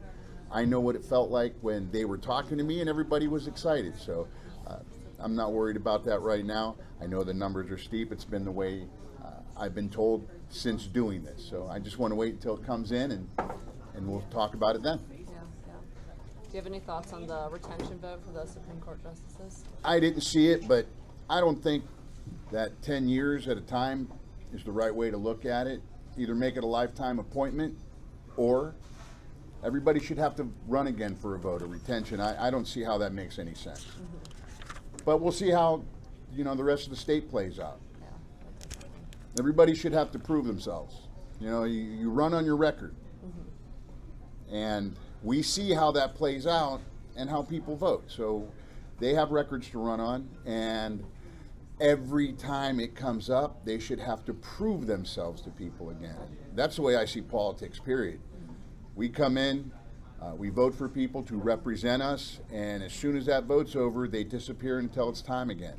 And nobody gets the satisfaction or the change they're looking for. I know earlier today you mentioned Pittsburgh wanted to see change. What was some of the change that voters told you about when you were on the campaign trail? They want to feel safe. I mean, public safety happens to be that one thing that everybody feels. You feel it. It's just not something on the news. It's not in the paper. It's not on a billboard. It's on your street, at your front door. It's at the corner where your kids catch the bus. Everybody knows it, and we now know why it's happened. People want to be able to have their families in Pittsburgh. They want to be able to have their kids afford to live in Pittsburgh. I want my kids to be able to stay in Pittsburgh. So housing was an issue, and how we are spending our money probably was the second biggest thing. Accountability and transparency. I'm bringing the transparency. I'm showing everybody, because they lie to us about where this money goes and how much is really here. So now it's time for accountability. And that's where a lot of the change people want is they want to see accountability in their representatives. When they tell them something, they want to see that happen. And it doesn't work that way. So that's what a big part of what brought me to this point is my ability to show that I'm going to do what I say. No matter what happens, if a party leaves you, it doesn't matter. I committed to this. I didn't commit to a party. I committed to people. And I committed to everybody in this room that I was going to run to represent them. And that's what I'm doing. That's what I do. I follow through on what I say, and my commitments are real. Could you just reiterate again what you were saying earlier, how you believe that this is all sort of mail-in voting at the moment, but you're still Yeah, the mail-in votes come in. That's already established. The Republican Party's way behind the ball on it. The Democrat Party, since they were able to do it, have mastered it. So really, unless that rule changes, we're going to have to play catch-up because of the way people vote. People don't want to leave their house and vote. They don't want to run this gamut of have people shove stuff at them and say, hey, vote here or vote there with the million signs. I always wanted to run a no sign campaign because it's madness, but people want to see them. So if they want to see them, then we're going to give them to them. But that's what happens. The early votes come in with the mail-ins, and they're always going to be ahead. I got to sit down and look at how many people voted and what the precincts look like before we can really say anything. So it's something that needs to be addressed on a party issue. Our responsibility is to get to people and make sure that they're mailing in the vote to the right person. You know what I mean? I want them to mail it in to me, but we need we just need to work more on that, on the mail-in. There are either two things that can happen tonight. You either win or you lose. What is your course of action for both of them? If I win, I have to go start tomorrow and start meeting with union leaders and council people and department heads and just start getting this done now. Start figuring out how to find the money. I don't have to figure it out. Show them where I have the money found in the budget to start bringing police officers back into the city of Pittsburgh. How to prepare for this draft that's coming so we're not embarrassed by what we present to the world. Should we lose, my wife and I are going to start making our plans now to follow through on our mental health training. Like I was saying before, she wrote the book on mental health training for frontline workers.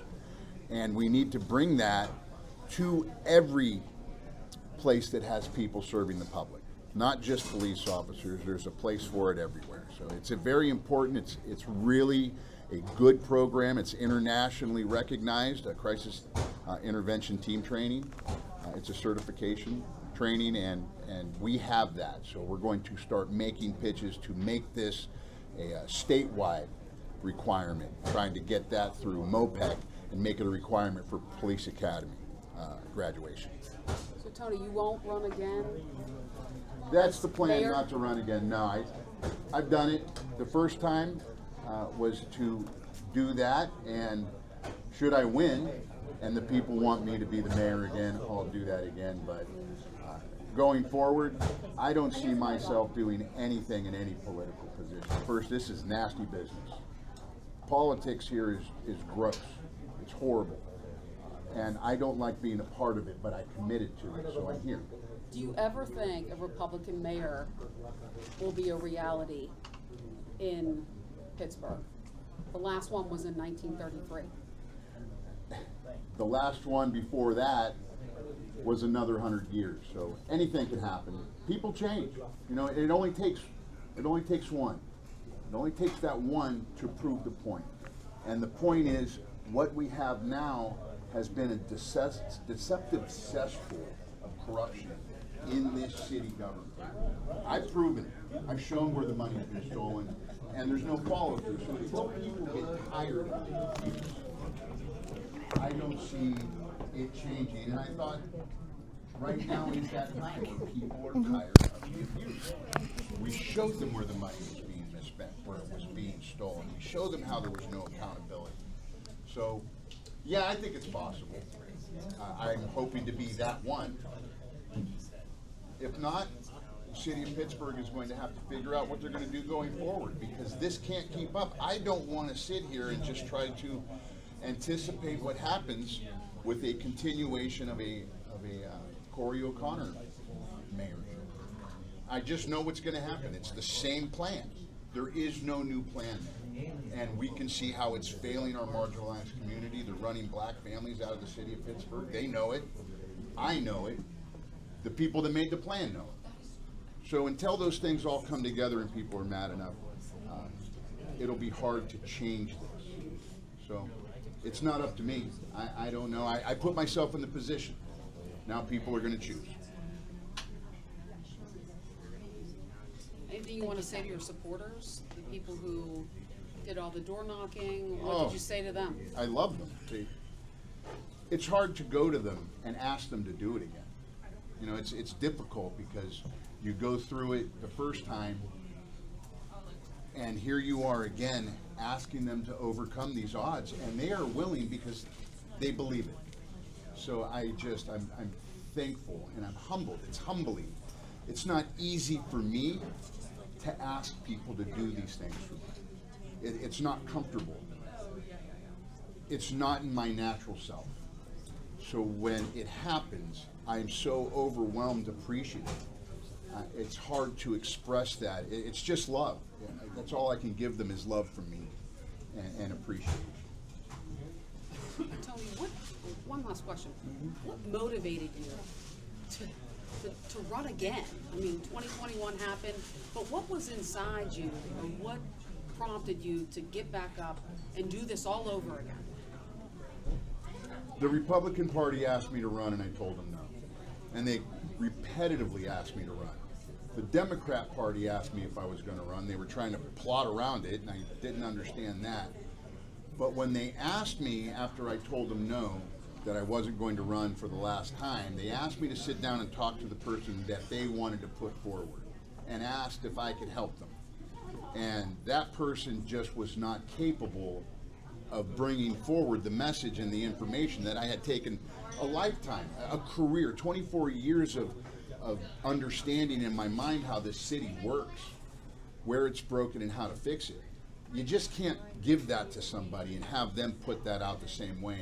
And when I realized that this person that they were bringing forward wasn't going to be able to do that and represent appropriately, I made the decision then that I'm not going to let this all go to waste.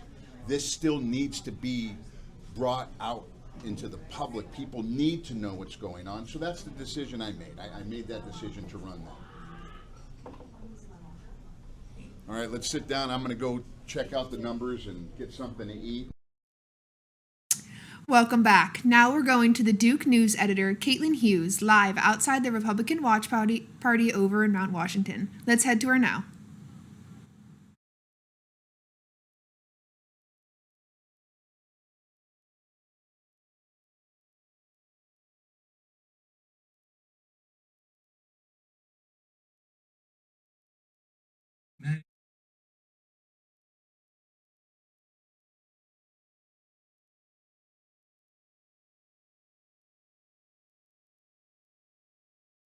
Stronger stream connection to Caitlin, but tonight the election, it's been very one-way leaning. I think O'Connor's definitely took that. We saw his speech earlier. It was great to watch. And then we'll have to see the recession speech from the other candidate. We'll see how Connor goes. Yeah.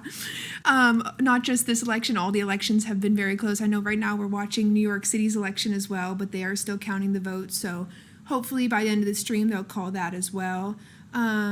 We've also seen everything happening with the Allegheny Council and the Supreme Court, everything that's happening over there. We saw the New Jersey, governor get called.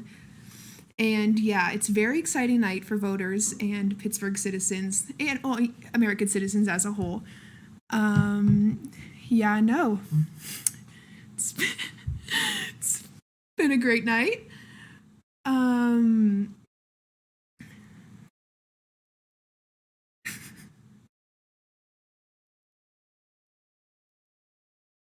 The voter turnout has been great. We've heard from both sides. I think there's around 50,000 votes total for all the wards in the Pittsburgh area.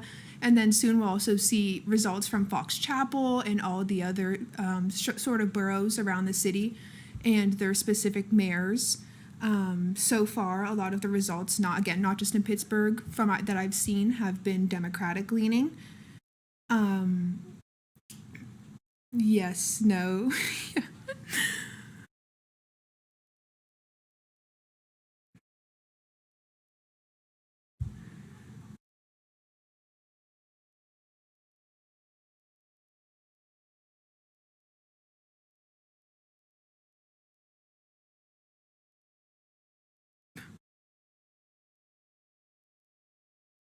It'll be interesting. Okay, we have an election result from the Pittsburgh mayor. It is official. Corey O'Connor has won. Of course, he is the Democratic Party, and he has a total of 40,000 votes, 40,707 votes. And then Tony Moreno, who was obviously the Republican Party, had a total of 5,781. The race was officially recalled. And this is now on to the New Jersey governor. Right now, 63% of the votes are in. We have Mike Sherrill, who is the Democratic Party, leading with right now 57% of the votes. And then we have Jack Cittadinelli, who is a Republican, and right now he has 42.4% of the votes. Again, this is only 63% in, so we're still ongoing, but it looks like Mike Sherrill is favored to win. And now back to the New York City mayor, as I was discussing earlier. We have candidate Zohran Mamdani, who is Democratic. Right now he has 49.6% of the votes. We have Andrew Kumiko, who is independent, and he has 41.6%, so it looks like it's getting possibly closer in there. This is only 60% of the votes in right now. We also have Curtis Silva, who is a Republican. He has 7.9% of the votes, and Eric Adams, who is independent and has 0.3%. Again, this is 60% of the votes, but you can see Kumiko might be catching up with Mamdani here. It is, again, 8%, but anything's happening. And now back to the retention. We have the retention of Christine Donahue. The vote yes had 175,876 votes, and no was 62,886. And now the retention of Kevin M. Daughtery. The vote type for yes, it's 174,994. For no, it was 62,452. On to the retention of David Wett. For yes, we have 177,454. And for no, we had 61,109. And now for the Pittsburgh Member of Council District 2, we have Kim Salorento, who is a Democrat, and they currently have 5,025 votes. Aaron Kopner, who is a Republican, has 1,560. David Teresser has 370, and there's 26 write-ins as of now. And now for District 4 of the Pittsburgh Member of Council. There's Anthony Coghill, who's a Democrat and has 6,520 of the votes. Tracy L. Larger, who is a Republican and has 1,522. Brandon Naughton, who is AVP, has 875, and the write-in is 15. Okay, and as we said, it was a very ecstatic night over in James O'Connor, who got elected to be mayor. You could see from one of our reporters at the Duquesne, who was there from Duquesne, it was a very ecstatic night. He was very thrilled. And again, we haven't heard anything from the Republican Party, his recession speech, but we'll see on that. We'll keep you guys updated and posted. But yeah, it's going to be interesting to see how James O'Connor deals with some of the issues that he would promise, such as housing, everything that's happening with SNAP. It'll be interesting to see how he's going to deal with that. And it's also going to be interesting to see the recession speech. And then now I think we're going to head to the video that we were trying to play before. So we had to sit down and crunch these numbers, and we never did this with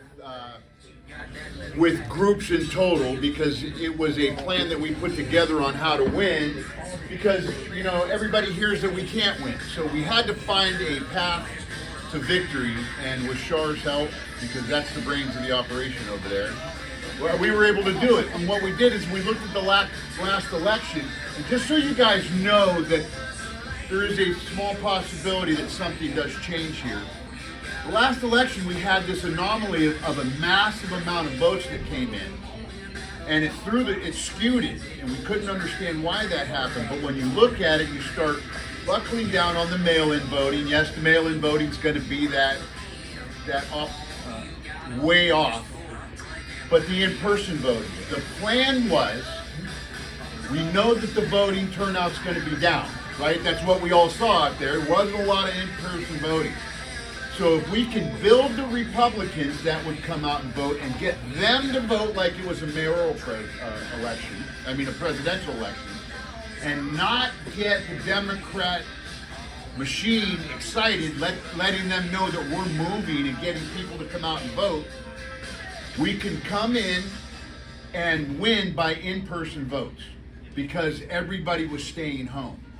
Now, we don't know, what we don't know is if we're going to have a turnout that equals a 48 to 50,000 person election, or if it's going to be that 70,000 vote election.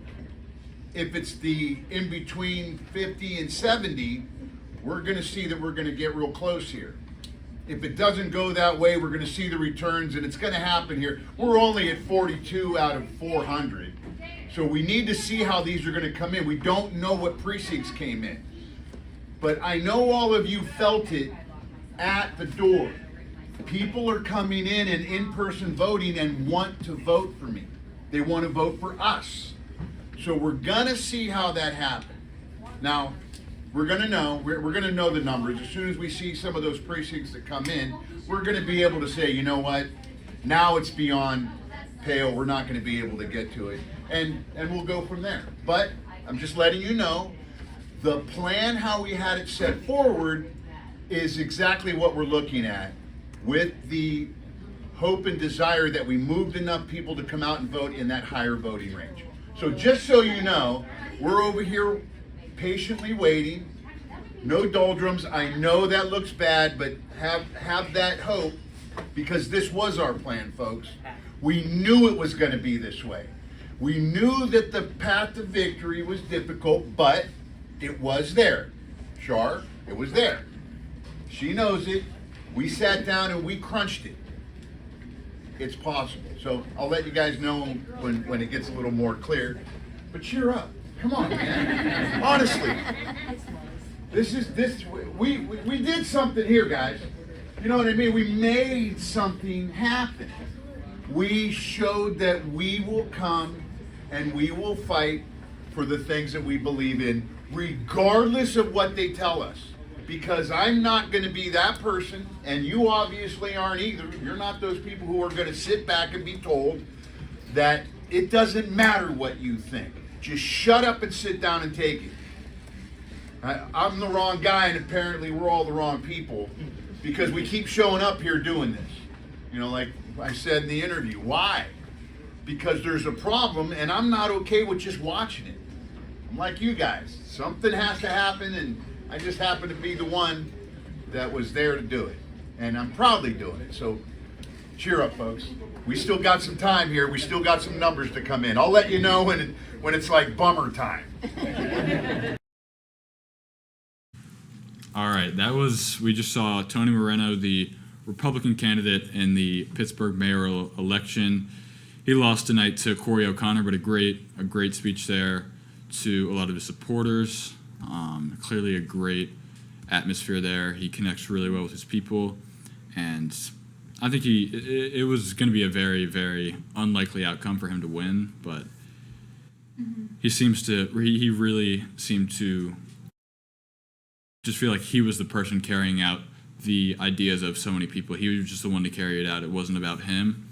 It was about the people voting for him, and we had two really upstanding candidates in this election, which you don't get in every election. So it was great. We right now 40,707 votes for Corey O'Connor, our winner, and 5,781 votes for Tony Moreno, who fell well short tonight of winning the Pittsburgh mayoral election, but.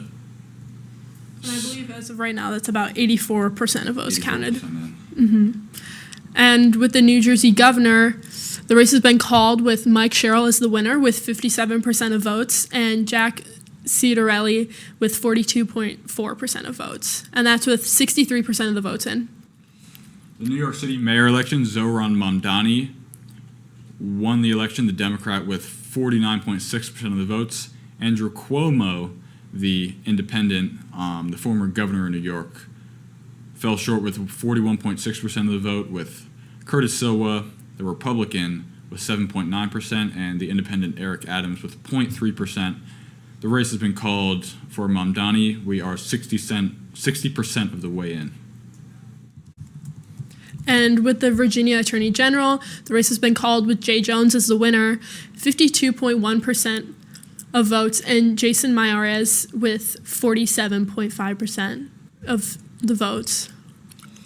For the retention of Christine Donahue on the Pennsylvania Supreme Court, 200,109 votes in favor of keeping her on, 74,245 votes going against her. So it's going very well for her and all of her peers so far tonight.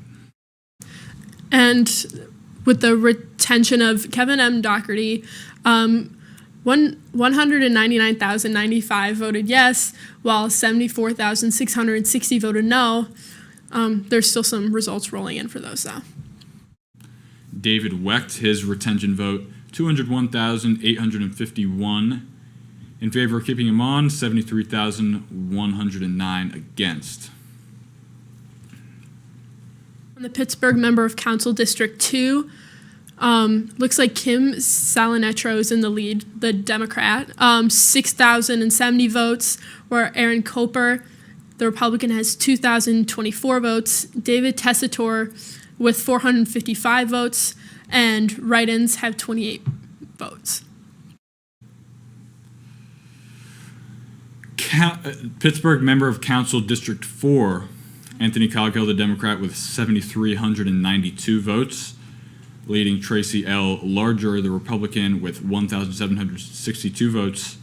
A solid showing for ABP Brian Naughton with 1,011 votes, with 20 write-in votes so far there tonight.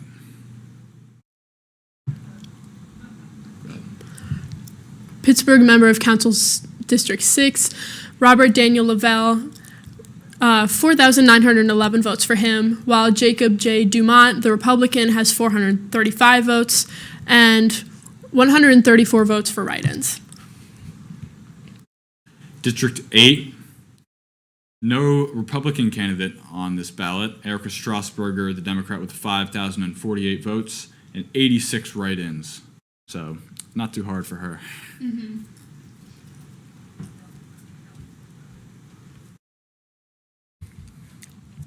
Corey O'Connor is the 62nd member of Pittsburgh. We can go back. Let's look at some past Pittsburgh mayors. We've obviously talked about Ed Gainey. Ed Gainey. Mm-hmm. Let's go back recently. I mean, I would be shocked how many. I mean, it goes all the way back to 1794. Yeah. But in recent years, it's been pretty much all Democrats. There was a fusion Democrat, Peter F. Flaherty, from 1970 to 77. He was a Democrat and then a fusion Democrat. And then the next one, Richard Caligari, was an independent Democrat and then changed to a Democrat. But besides that, no Republican since 1933 and 34 who was non-elected. So I guess replaced the previous governor or the previous mayor. So it's been a pretty steady trend of Democrats winning and controlling the city of Pittsburgh. They all have pretty much gone 8-year terms, 12-year term back 1994 to 2006. I'm not sure term limit. 4-year terms, no term limits. So not Ed Gainey didn't have a very long-standing tenure as mayor, but some do. We had Bill Peduto, the previous Democratic mayor of Pittsburgh, had 8 years. So it depends, but usually the Democrats do really well here. Mm-hmm. So. And as we know, it's a big deal for the New York City mayor. Mamdani was called as the winner, and New York City is one of the largest cities in the U.S., so that's a pretty big deal. Yeah, and Cuomo was the former governor of New York, and he was a polarizing figure. So yeah, it would have been a crazy reaction had he won, and there's going to be a big reaction with him losing. The Democratic primary was like a war there. Mm-hmm. But Mamdani ended up winning out and winning the entire thing. Cuomo ran as an independent, so because I think he was a Democrat but lost in the primary, but it was still like, I'm going to go into the general election.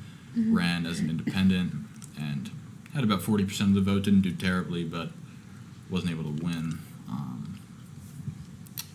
And that'll be a big change or not a big change, but definitely a big deal. Yeah, a big deal in New York because it's And probably even the most important. nationally. Yeah, it's probably the most important mayor's race in the country, and this was a really competitive one because in some cities they can be like pretty lopsided, but this one definitely was not that. But still, I mean, if you're the Mamdani campaign, you're really happy tonight, and Yeah. Cuomo, I mean, he was the governor of New York, but that comes with a lot of pressure, and he had especially had a lot of controversy. Right. So it was going to be a tall task for him to win, and he actually put in a really good, a really good campaign, and was able to get relatively close, but not enough to secure the office.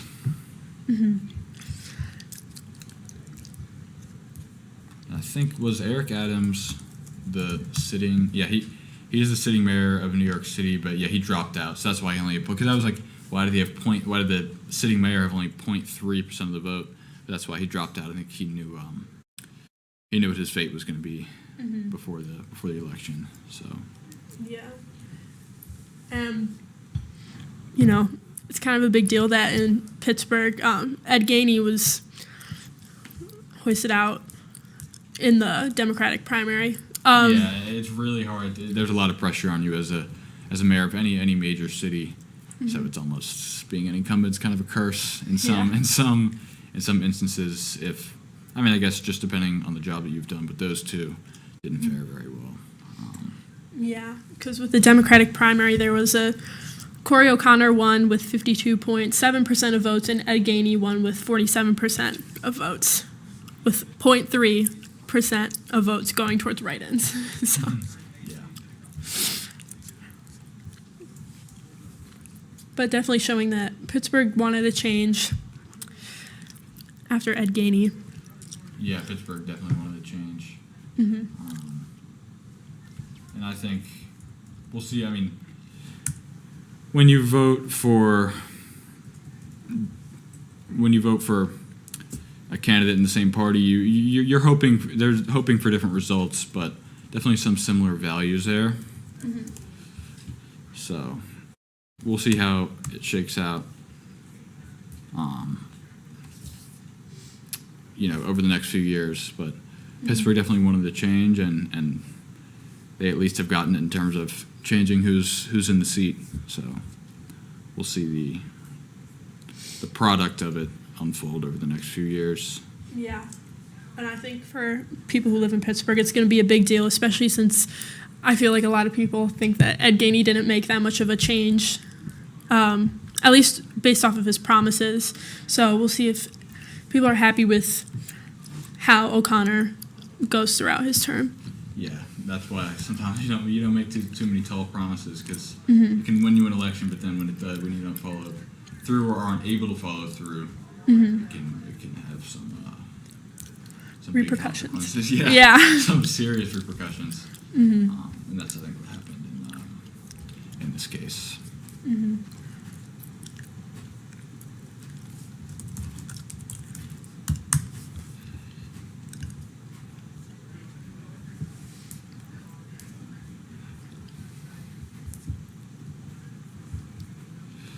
And Ed Gainey congratulated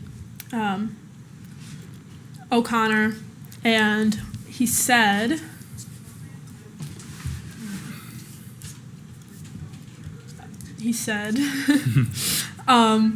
on social media, he said, "It's been my greatest joy to serve as the 61st mayor of Pittsburgh. I wish Mayor-elect O'Connor all the best as he assumes the responsibility of leading our city next year." Pretty straightforward, but nice, well wishes. And I think that's one thing with the mayor, with mayoral elections. Every candidate really cares about that particular city and that particular area and the people inside of it. In a presidential election, you have so many different types of communities sprawling throughout the country, but when you're looking at a city, you're looking at a particular group of people with, you're able to see really the backgrounds of the people in that area. And I think that this is one where they truly are, even though they're running against each other, they really do support each other as opposing candidates. Once there's a winner, everyone I think is going to have O'Connor's back. I think overall, I agree. Yeah, I mean you'd hope so. That's what it sounds like there. And CBS News kind of talked about what's next for Corey O'Connor, because right now Pittsburgh has a couple of budget challenges. And so CBS News says the city faces the end of federal COVID-19 relief funding and a drop in tax assessments on downtown buildings, plus concerns over an aging fleet of vehicles and drastic understaffing, resulting in burnout and increased overtime. In July, Pittsburgh City Controller Rachel Heisler's annual fiscal report found the city is spending more money than it's taking in. She described the city's financial situation as precarious. However, Heisler said the city is not yet in crisis, but will be unless steps are taken to rein in non-essential spending and raise new revenue. And the demands are continuing to grow as Pittsburgh struggles to financially meet them. Yeah, I think that's another thing in you feel bad for mayors not being able to follow through on their promises because they do have budgetary restrictions, and I think that's going to be one that's going to be a challenge for O'Connor, and it's about managing that and learning from the mistakes of past mayors and the successes of past mayors. So I think at least people seem to be feeling a lot of optimism at the moment about him. So we'll see how it shakes out over the next little while, because it's a city that has grown but also has room for a lot more growth, and I think is very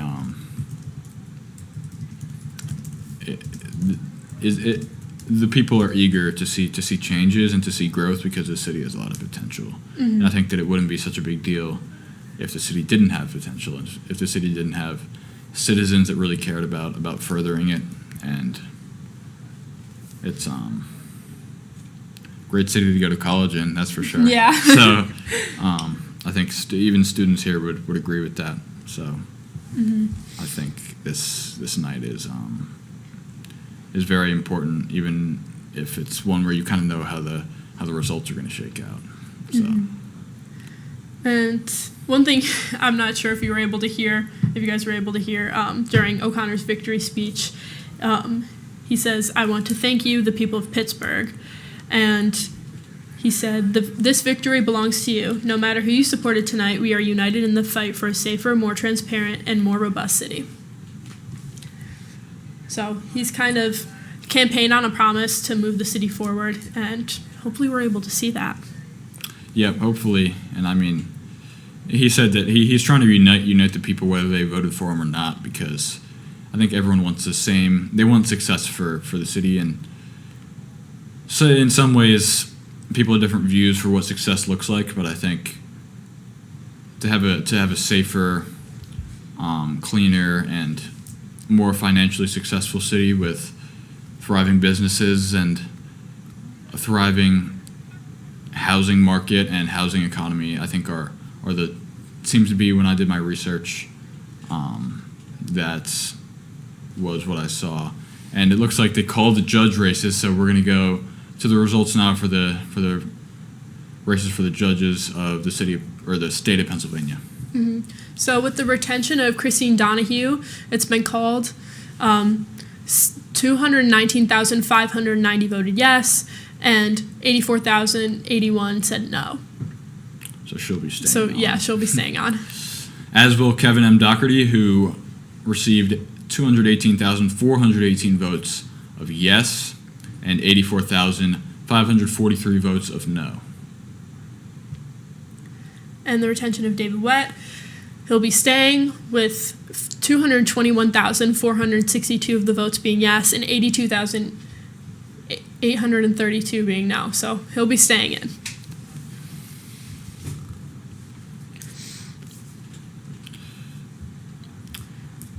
Hold on. Yeah, Wecht stays on. My aunt, shout out to my aunt, she said he's from Pittsburgh. He's from Squirrel Hill, Pittsburgh. So that's one that's local. So that'll be a lot of people around here who know him or who have supported him are going to be very happy to see that. And Duquesne School of Forensic Science and Law is named after his dad. It's a WEC School of Forensic Science and Law. I did not know that, so my aunt Neither came did up with I. some really good information there. Better researching than me. Yeah. And that's a cool local story here. To have someone from really, really close to here have success, because it's a huge state, and to be a justice on the Supreme Court of this state is a very, very, very high up job. And congrats to him and all of them for keeping their seats. Clearly, a lot of people are happy with the way that the Supreme Court of the state has gone, and looks like we're going to have a lot of the same faces on the court. Yeah. And there's one coming up. They still have a 5-2 majority. They're maintaining the Democrats have their 5-2 majority. And isn't there one that's going to be 75 in 2027? Yes, that'll be Donahue. She'll reach the mandatory retirement age of 75 for justices. So do we know if that would be an election for that, or if there would be an appointing situation by the governor? That's a great question.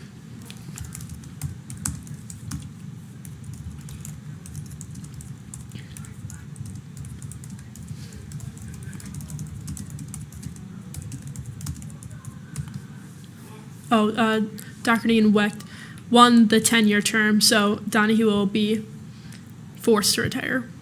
So. Well, yeah, you're forced to retire at 75 regardless, right? Yeah. And that'll be in 2027, so 2 years from now.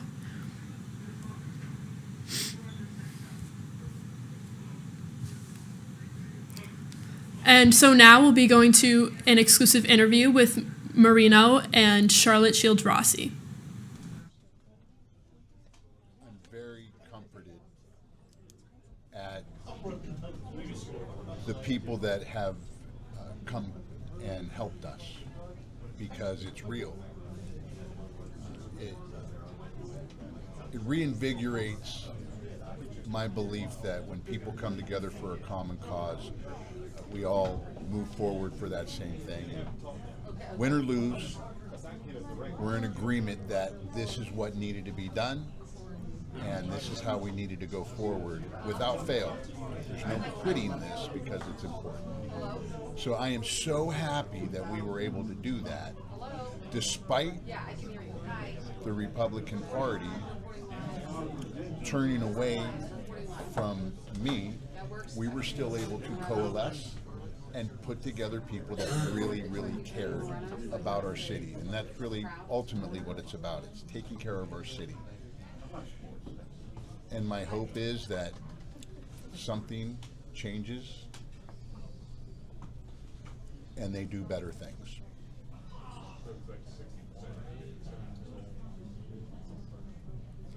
For us, we're retired. We've succeeded in our careers and up to this point in our lives. We both have children that are going forward with their lives. We both have things that we're going to do in the future, and trying to fix the city was one of them, and the city's not ready for that yet. So we're just going to continue on with the success that we have. I mean, we're very happy. This was, it was difficult. None of this is easy. But when you have people around you that really care and they love and they turn everything away that is negative, and you come together, and it lasts forever. Would you be open to working with O'Connor on if you asked you to work on any initiatives regarding public safety or mental health? Would you be open to working with him at all? Only if I didn't have to be asked to do things that weren't legal or against the rules. There's a lot of that goes on. People just circumvent what is supposed to happen and what is laid out for us. You know, this whole world runs on order. And when you break down and the leaders break down that order, it creates disarray, and that's what we're seeing. I would love to be able to straighten this city out. That's why I did this. This was not for nothing. I don't know under what situation that would happen, but if I could do it and be allowed to do it the way that it should be done, of course I would. I'm here to serve the city. I'm not here to serve people or parties. It's not individual people. I don't serve because it's fun to do. I serve because there's a need. So if I were to be called to do that, yeah, I would be hard for me to say no. But there would be a condition of, this has to go forward this way. This is what the rules say. This is what people voted for. This is what lawmakers gave us to work with. And now this is how this works going forward. So given a certain situation, yeah. But that's not up to me. And they would come to it. And that's exactly what I would say. It would have to be in the order of what's laid out in front of us and already established. Yeah, definitely. So there we had a exclusive interview with Marino. It looks like he'll give his concession speech relatively soon, or at least that's what we're assuming his speech is. He hasn't given it yet, even though it's been a pretty lopsided night, but great, nice of him to give us an interview. Charlotte from one of our classes. Yeah.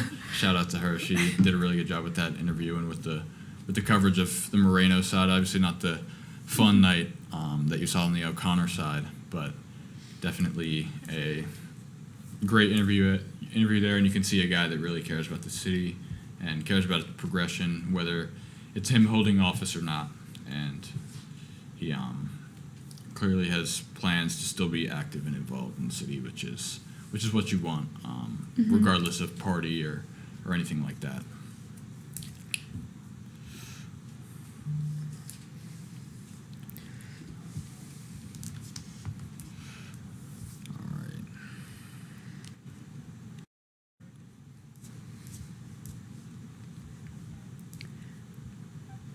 And like we said, 91% of the votes have now been counted. So Corey O'Connor received 86.5% of the votes, 59,800, and Tony Moreno only received 13.5% of the votes with 9,344.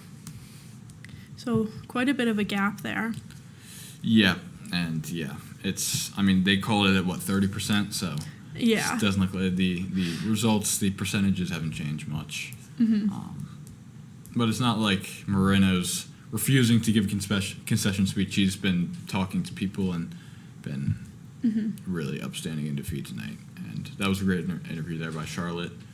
She was able to get a nice long interview out of him, and he was able to go into great detail on various things. So that was a really good interview there by her. And it's good that we had two upstanding candidates in Pittsburgh. Yeah. On both sides.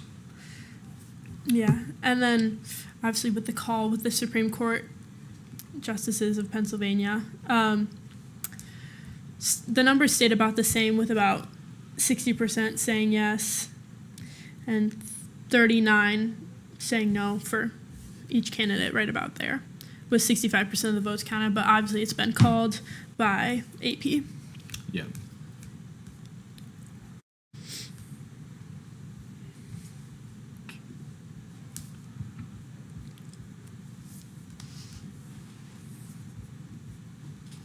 Eventually, yeah. All right. It looks like we're going to go to a break right now. We'll be back possibly with the concession speech from Moreno here on election night from Duquesne University.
All right, welcome back, guys. My name is Brendan Flato here for your election night coverage. First, we're looking at the map from our mayor's race here today. It's pretty blue. O'Connor won this one in a landslide. You can see that everybody voted pretty Democrat. But as we move on to our next map now, this one is going to be for the city council. And this one's significant because it shows Duquesne, and it shows that Duquesne's campus has a lot of blue votes. So that's very interesting if you're a Duquesne student, Duquesne alumni, or care about Duquesne at all, and which way the campus seems to have voted. And it's pretty blue here for the city council. Now we move on to the judges. And this one's significant because this one's not as much of a landslide. You can see a lot of red on that one. So this one was a little bit more even than the other two races.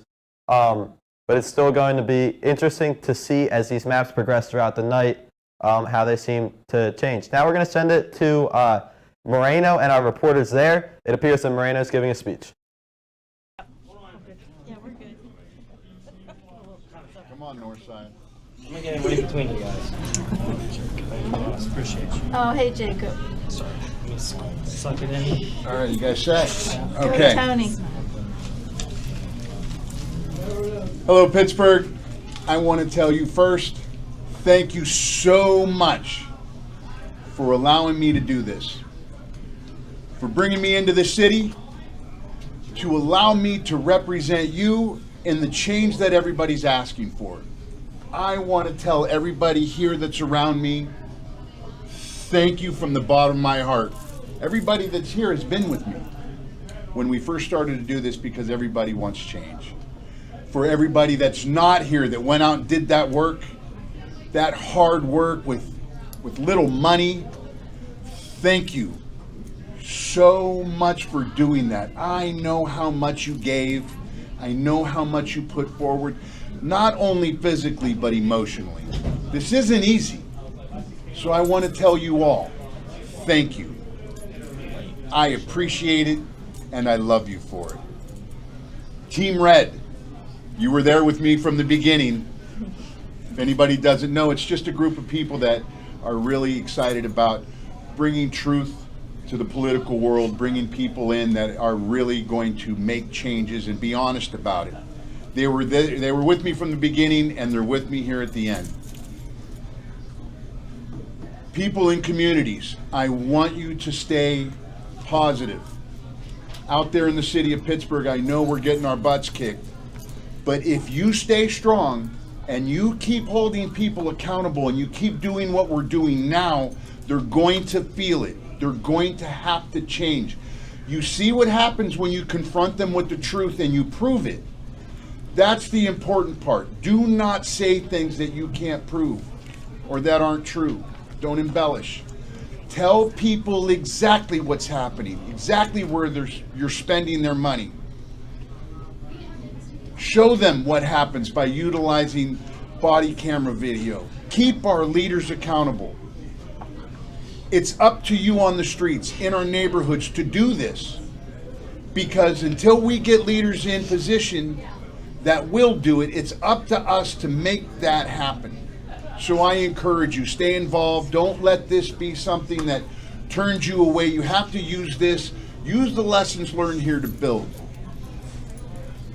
To the Democrat Party, get it straight, folks, because you're driving us right down, right into the pit of this earth. And Pittsburgh deserves better. To the Republican Party, you better catch up. You better stop turning away from your own people that get elected because it hurts. We have to come together and we have to build together. This political action has to stop. The R and the D doesn't work. We see it right here. We see it happen. So I'm asking you to try to get a hold of yourself and do reasonable things. Do things that matter to everybody, not just yourself. To my wife, dang it. Dang it indeed. Dang it. Dang it indeed. But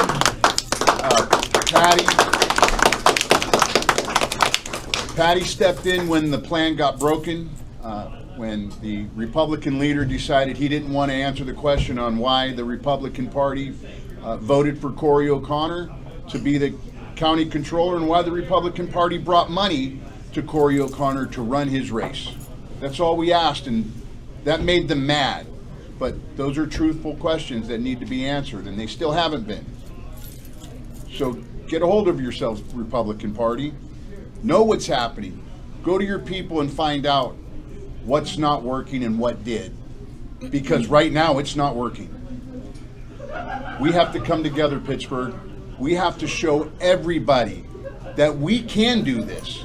It can be done. We can see it. The money's there. The people are there. And all we have to do is show that love. So I want to thank everybody again.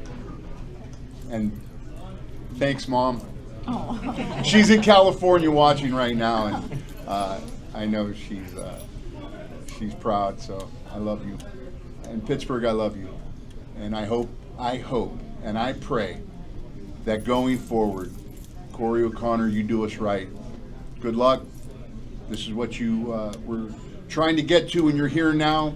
Use all those tools that are before you to make this city better, bring our police officers back to pride, and treat people with dignity and respect. Be honest, accountable, and transparent, please. And with that, Pittsburgh, thank you so much. Godspeed, everybody.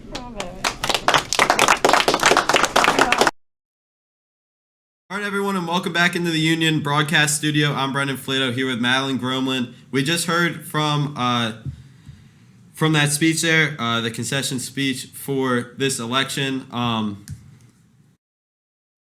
Tony Moreno has officially conceded the 2025 Pittsburgh mayoral election. He said personally that he thanked everybody who has been there with him from the start on his campaign, helping him run this election. And then he also mentioned that he was going to call Corey O'Connor, who is the winner of the 2025 mayor election in Pittsburgh, and congratulate him and also officially concede the election. Maddie, what are your thoughts on tonight's results? So there are a lot of key takeaway from tonight, but here are some of the main takeaways. Obviously, Corey O'Connor was elected the Pittsburgh's next mayor. This continues the city's longest streak of Democratic mayors, which Pittsburgh hasn't elected a Republican mayor since 1933, which is kind of insane. But again, O'Connor, the people voted, and O'Connor continues this streak.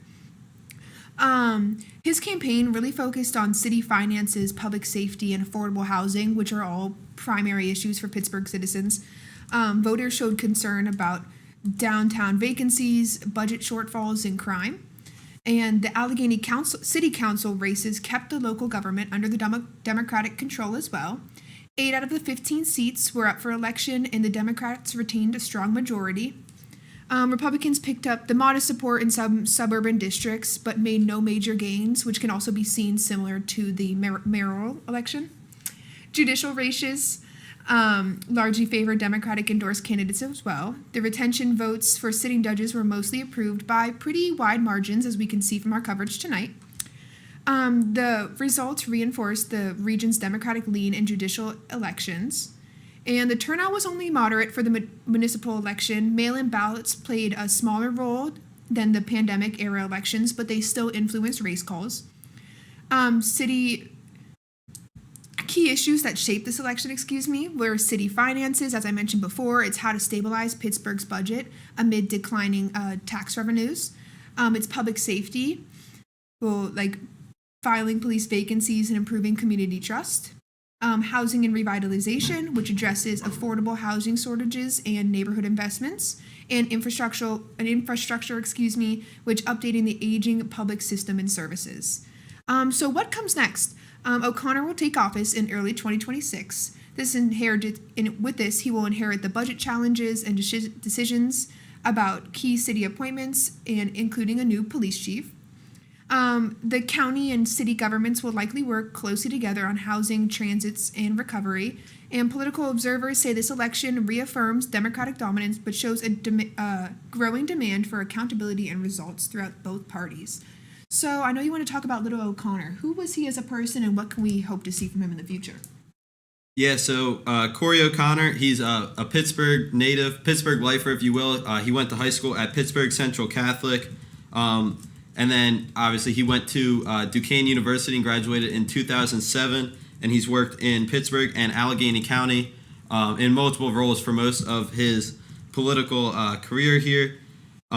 He was elected to Pittsburgh City Council representing District 5 in 2011, preceding his father, Bob O'Connor's previous seat, and there he served 10 years, and then he was appointed and elected as Allegheny County Controller on July 10th, 2022.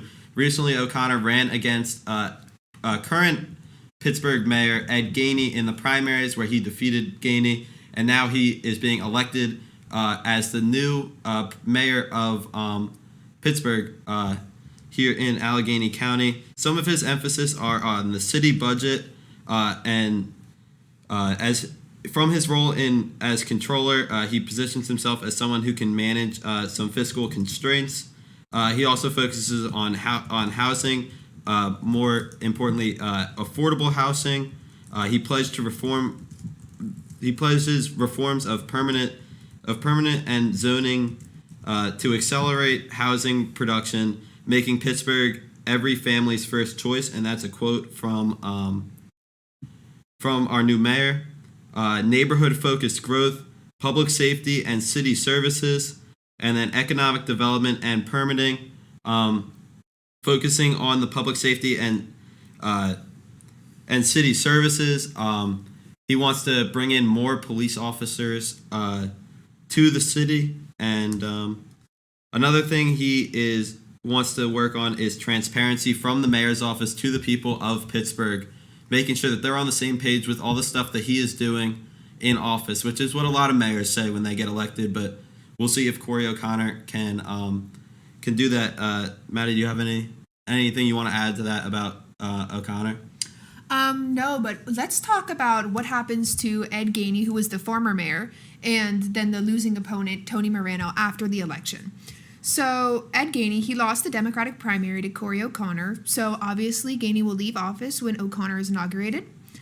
In his final months, he proposed a 2026 budget that would shrink the mayor's office staff significantly, this signaling a lighter role in possibly preparation for this transition. He may return to service roles or advocacy. He hasn't really touched on that, but his loss may prompt him to reflect on his legacy and possibly focus on community organizations, something at maybe even the state level. Again, we haven't really heard much from him, but he has been very graceful in this transition so far. And then on to Tony Moreno. It's unsure yet if he's going to run again. He also ran previously in either 2020 or 2021, and he lost that election. But he came into the race with a law enforcement background. He was a retired police officer, and he emphasized public safety and accountability during his campaign. So hopefully he will see through these values and even as a citizen continue to spread the word. Given Pittsburgh's heavily Democratic tilt, his campaign also underscores the uphill battles for Republican and citywide races. We could see that in the map earlier that he was presenting about how it was completely Democratic all around, really, for the mayor race. What else do you have to say on that? Yeah, so with Corey O'Connor taking office here, I want to kind of mention on some of the current issues that the city is dealing with funding and some other things. So let's talk about the budget here. So the state of Pennsylvania is currently dealing with some budget issues themselves with the new budget not being passed yet by those in charge of that in the state. Also, one thing that will cost a lot of money is the aging infrastructure of Pittsburgh, particularly bridges and other roadways. So a lot of the city and also a lot of the city-owned vehicles are also aging. This is going to be an expensive thing for Corey O'Connor to deal with once he takes office. Figuring out where he's going to get that money from to fix these bridges, because obviously Pittsburgh has, in the country of the U.S., Pittsburgh is one of the cities that has the most bridges, and most of those are getting pretty old. They need to be resurfaced and updated. That's going to cost some money, so we'll be looking to see how he deals with that in the budget. Also, those city-owned vehicles, updating them, that's going to be an expensive thing. But then also we talked about his affordable housing and zoning. Housing is a top concern for voters in Pittsburgh currently, but O'Connor wants to encourage housing abundance, reform/permit zoning, and transit-oriented overlay. So kind of talking a little bit about the highways and the different roadways that we just talked about. And then there's a shortage of police and EMS in the city. O'Connor plans to emphasize staffing and community resource hubs. But obviously, first responders are a huge thing for any city, and with Pittsburgh having a shortage right now, that will definitely be something to look at and see how Corey O'Connor deals with that. Another issue that Pittsburgh is currently facing under Ed Gainey is economic development and revitalization. The city is, a lot of the downtown real estate is vacant right now, most of this stemming from COVID-19 and that time. And then another thing that O'Connor wants to do is kind of add more businesses into the downtown and kind of dive into like the AI storage aspect of businesses and what Pittsburgh can do to take a leap in that and using some of that open real estate in downtown, which the city is looking to fill up. Yeah, and as you mentioned, Pittsburgh has 444 bridges, so I'm 100% sure some of those need revitalized. I think it has the most in the world, but don't quote me on that. Italy might be a close second. But yeah, no, going off what he said, there's also a new leadership style and tone it will be at the City Hall now that Corey O'Connor win. His win marks a shift from Ed Gainey's administration, which focused heavily on equity and community partnerships. O'Connor's expected to, as he said, bring a more pragmatic budget-focused approach, as he stressed before, the economy, shaped by his time as an Allegheny Council controller. City staff and departments may see more emphasis on measurable results, and financial accountability because the economy is such an issue. And as he mentioned, the vacancy downtown, he'd be looking to fill that. He also mentioned how the public safety reforms may speed up. O'Connor has supported for hiring more officers while improving police-community relations. So definitely, as he said before, expect efforts to recruit new police officers, fill leadership roles, and invest in safety. And this could improve neighborhood confidence, especially in areas where residents feel underserved by the current policing. So that'll be a big issue. He also mentioned housing and neighborhood could expand. Both voters and officials point to affordable housing and neighborhood investments as some of the top local issues. So it's interesting how we're going to see how he deals with that during his administration. And it'd also be interesting to see if he runs again. Do you know what I mean? Again, we just have to play out this term. It hasn't even started yet. But yeah, it'll be interesting to see how that plays out. And as Pittsburgh remains a solidly Democratic city, there's no sudden partisan shifts to be expected. I guess we'll see next election. But however, voters have shown they're willing to replace incumbents who underperform, meaning O'Connor will definitely face pressure to deliver with visible improvements early. His success or struggles could set the tone for the future of the city and county elections. Again, maybe we'll break that streak since 1933 of only Democratic mayors, but again, that's something we're going to have to see. And at least so far I've seen it, his change in leadership may boost optimism among residents who feel disconnected from City Hall under the previous administrations. It could also affect how Pittsburgh markets itself, as he, again, mentioned before, the economy, focusing on recovery and revitalization instead of symbolic politics, so actually seeing actions rather than just words. And this could help attract new investment, businesses, and residents back into the city. So there's a lot. This was a very important election. There's a lot to take out of it. Is there anything else? Yeah. We talked a lot about the good things that people expect from Corey O'Connor, and that's why they voted him in office. But real quickly, I just want to just talk about one of the things that people are a little bit concerned with. Voters are a little bit concerned with O'Connor. It's because he comes from within the system, meaning like the city's government, the municipal government, going from council to controller, and has strong establishment ties. Some voters believe that he isn't going to want to make as big of changes, some of the changes that they want to see. They're not sure that he would want to do some of those. But as we're wrapping up here, and we're going to look at some of the final results from tonight. Obviously here, Corey O'Connor winning by a lot, 64,320 to 9,586. Yeah, it was That's a big race of tonight. Yeah, that race has officially been called, as well as this one. The governor of New Jersey, Mike Sherrill, who was a Democrat, he got 56% of the overall vote, and Jack Cittadelli, who was a Republican, got 43.4. Interesting to also see a Democratic shift there as well. And this is 90% of the votes in, but again, the race has been called. Yeah, this was a pretty, just talking about that last one real quick, this was a pretty big race that people were looking forward to a lot in New Jersey. Obviously, Sponberger versus Cittadelli. I live in Philadelphia, so we get some of our news is in New Jersey, and this one's been on the news for a while. They've been campaigning during Phillies games. Oh, so smart tactics. I've heard a lot about it. Yeah. And now on to the mayor of New York City. Zohan Mamdani has won. He is a Democrat, and he got 50.3% of the votes. The race has officially been called, but this is 90% of the votes in. Kumko came in at second. He is an independent party, and he got 41.6. Silwa, who was a Republican, got 7.1, and Adams, who is also independent, got 0.3. Interesting to see those results as well. I know Mamdani was the favorite to win, but again, a Democratic shift.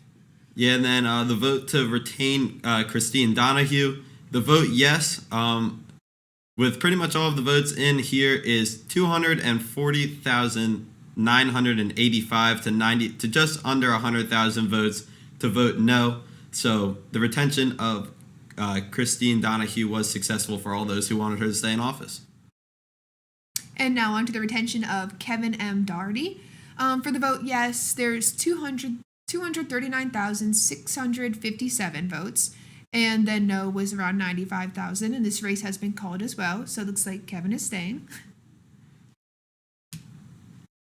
And then David Wecht, he will also be staying, as this race has been called. 242, just under 250,000 votes was enough to get the job done for David Wecht. He will also be staying in office. And now for the Pittsburgh member of Council District 2, Kim Saurento, who is a Democrat, has 6,772 votes, and she took this home today. There was also Aaron Kopner, who's a Republican, who got 2,165 votes, and David Teresador, who got 509. And this race was called by a public source. Now for District 4 of the Pittsburgh member of City Council, Anthony Coghill will win this one. He is a Democrat, winning it with 7,663 votes. This race was also called by a public source. And now for Pittsburgh member of Council District 6, Robert Daniel Laval took home this one. He was a Democrat, and he got 5,399 votes. And Dumont, who was a Republican, is in a close second with 525 votes. This was called by a public source. And then for District 8, Erica Strasberg, the Democrat, won with 6,600 votes. There was not a Republican who ran for this position. 123 write-in votes, but this one was called by a public source with Strasburger winning. Perfect. And it was a very exciting night, a lot of exciting turnouts. It looks like the Democrats really took over. Yeah, this has been a historic first here at Duquesne, a live election night, a collaborative broadcast with the Duquesne Student Television, and Duquesne Student Radio. We want to thank our producer, Morgan Carr. We want to thank President Ken Gormley, Professor Joe Mystic, SGA President Nick Miller, Editor-in-Chief and Opinions Editor of the Duke, Elia Gasson, and Naomi Gerson in the studio with us today. And then Duke reporters Josh Emhoff, Caitlin Hughes, and Charlotte Shields Rossi. They reported from various Pittsburgh locations. Statistician Jack Morgan, Technical Director Harley Veravet, and Audio Tanner Mao. And a thank you to all of our hosts tonight and our devoted viewers. Join the Voice of Duquesne Live every Thursday, 3:30 on the Duquesne Student YouTube Radio. Thank you all and have a good night.